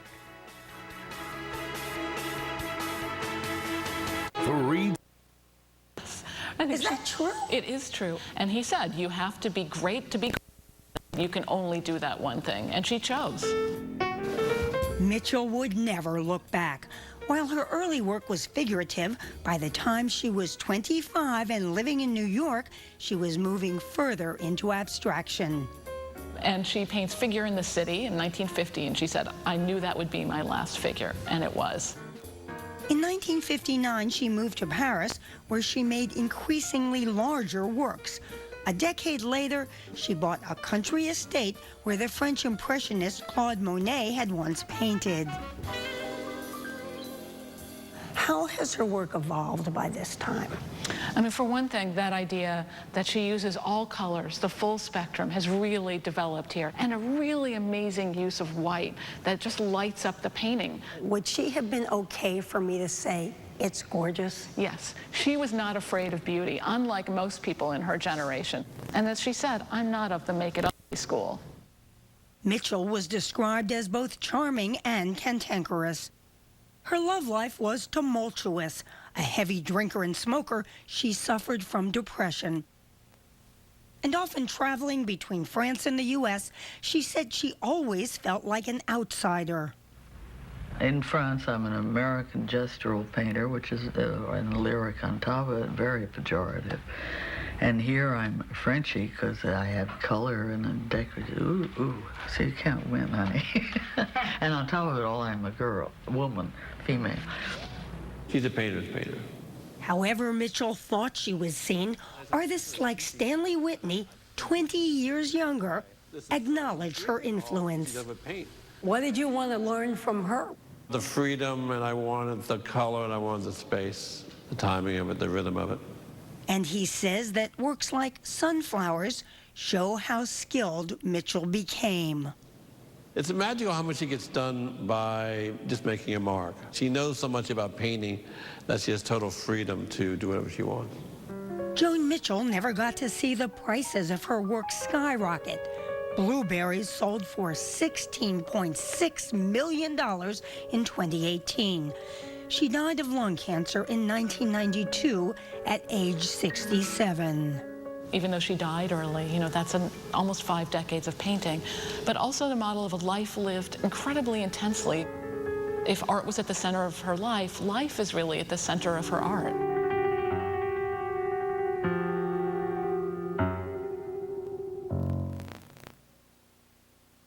If you can't see us, hear us on Learn you could save with America's #1 motorcycle insurer. That's for the hot dogs he's about to buy. That's going to bring it to and a the close announcer. Words, and I grew up in a house where people came through that back door. You know, my Aunt Marie, God rest her soul, for whom Claudia is named, Claudia Marie. She's my mother's oldest sister, the only one to ever go to college, and a big mentor in my life. Died suddenly at the age of 66, 20 years ago, and it's a huge loss for our family. But she had packed so much life in. I just told my kids, you know, here's a woman you never met, always ready for the next adventure, always off-key, singing and dancing with gusto, the way you should, with a band. But she was very progressive. She was an 8th grade public school math teacher, and she had run the family business, and she got mad at the George Herbert Walker Bush campaign and at him in 1992 for saying that Bill Clinton was a draft dodger. She said in Vietnam, she said, well, if that were my nephew, I would drive him to Canada. I would help him get out of that. I believe she was pro-choice. She was, you know, she's sort of a feminist icon in the way. She was very vocal. Yes. And yet, so I had every sign, and she had, you know, she would bring friends over of all backgrounds and all affiliations. And, you know, looking back, we didn't know that. People felt comfortable to be in my house. And nobody felt the need to say, and I'm this and I'm that. They just all felt comfortable and welcome. I love growing up that way because I tell young people now, Donna, they're very worried about not being able to speak up or not being able to say who they really are. That goes for right, left, and center in many places and spaces. I tell them, listen, what God hath made, no man or woman can ever cancel. You hold your head high, and you be who you are, and you be proud of that, and you make sure that you let your light shine. Don't ever let anybody dim or diminish your light. I learned that in that house. I didn't learn it in any book or any political conversation. Your family had such a, well, they were role models, but more importantly, they were your friends. I got to know your family by reading the way you guys would drive the 3 hours down to Washington, D.C., packed. It just reminded me of my family. Maybe it's something Catholic about us, that you always have to, you know, make your own sandwiches and bring your own food, as if the people in the next town didn't cook as well. And I love that. I said my mother would have loved your mother and your grandmothers. But I want to talk about you. You're in Washington, D.C. You're clearly becoming more and more interested in politics or public service. But it wasn't until you went to law school and graduated that you really got into Poland. You met Frank Luntz, who's another friend of mine, Bill Werflin, Neil. You got into the business, but I kept reading and reading and reading. I'm like, it was all men. Similar to my own background, that when I finally got to Washington, D.C., I had Paul Tully, I had all of the guys, but there were no women. There are no women. No women at the table. What was it like for you on the Republican side, being the only woman in the room, especially at that age, just starting your career? Were you ever discouraged? Did you ever just want to just stand up and walk out? I read in the book that you were very patient, but God knows, I'm sure there were some days that you just wanted to walk out. There's no question about that. And there were many days that the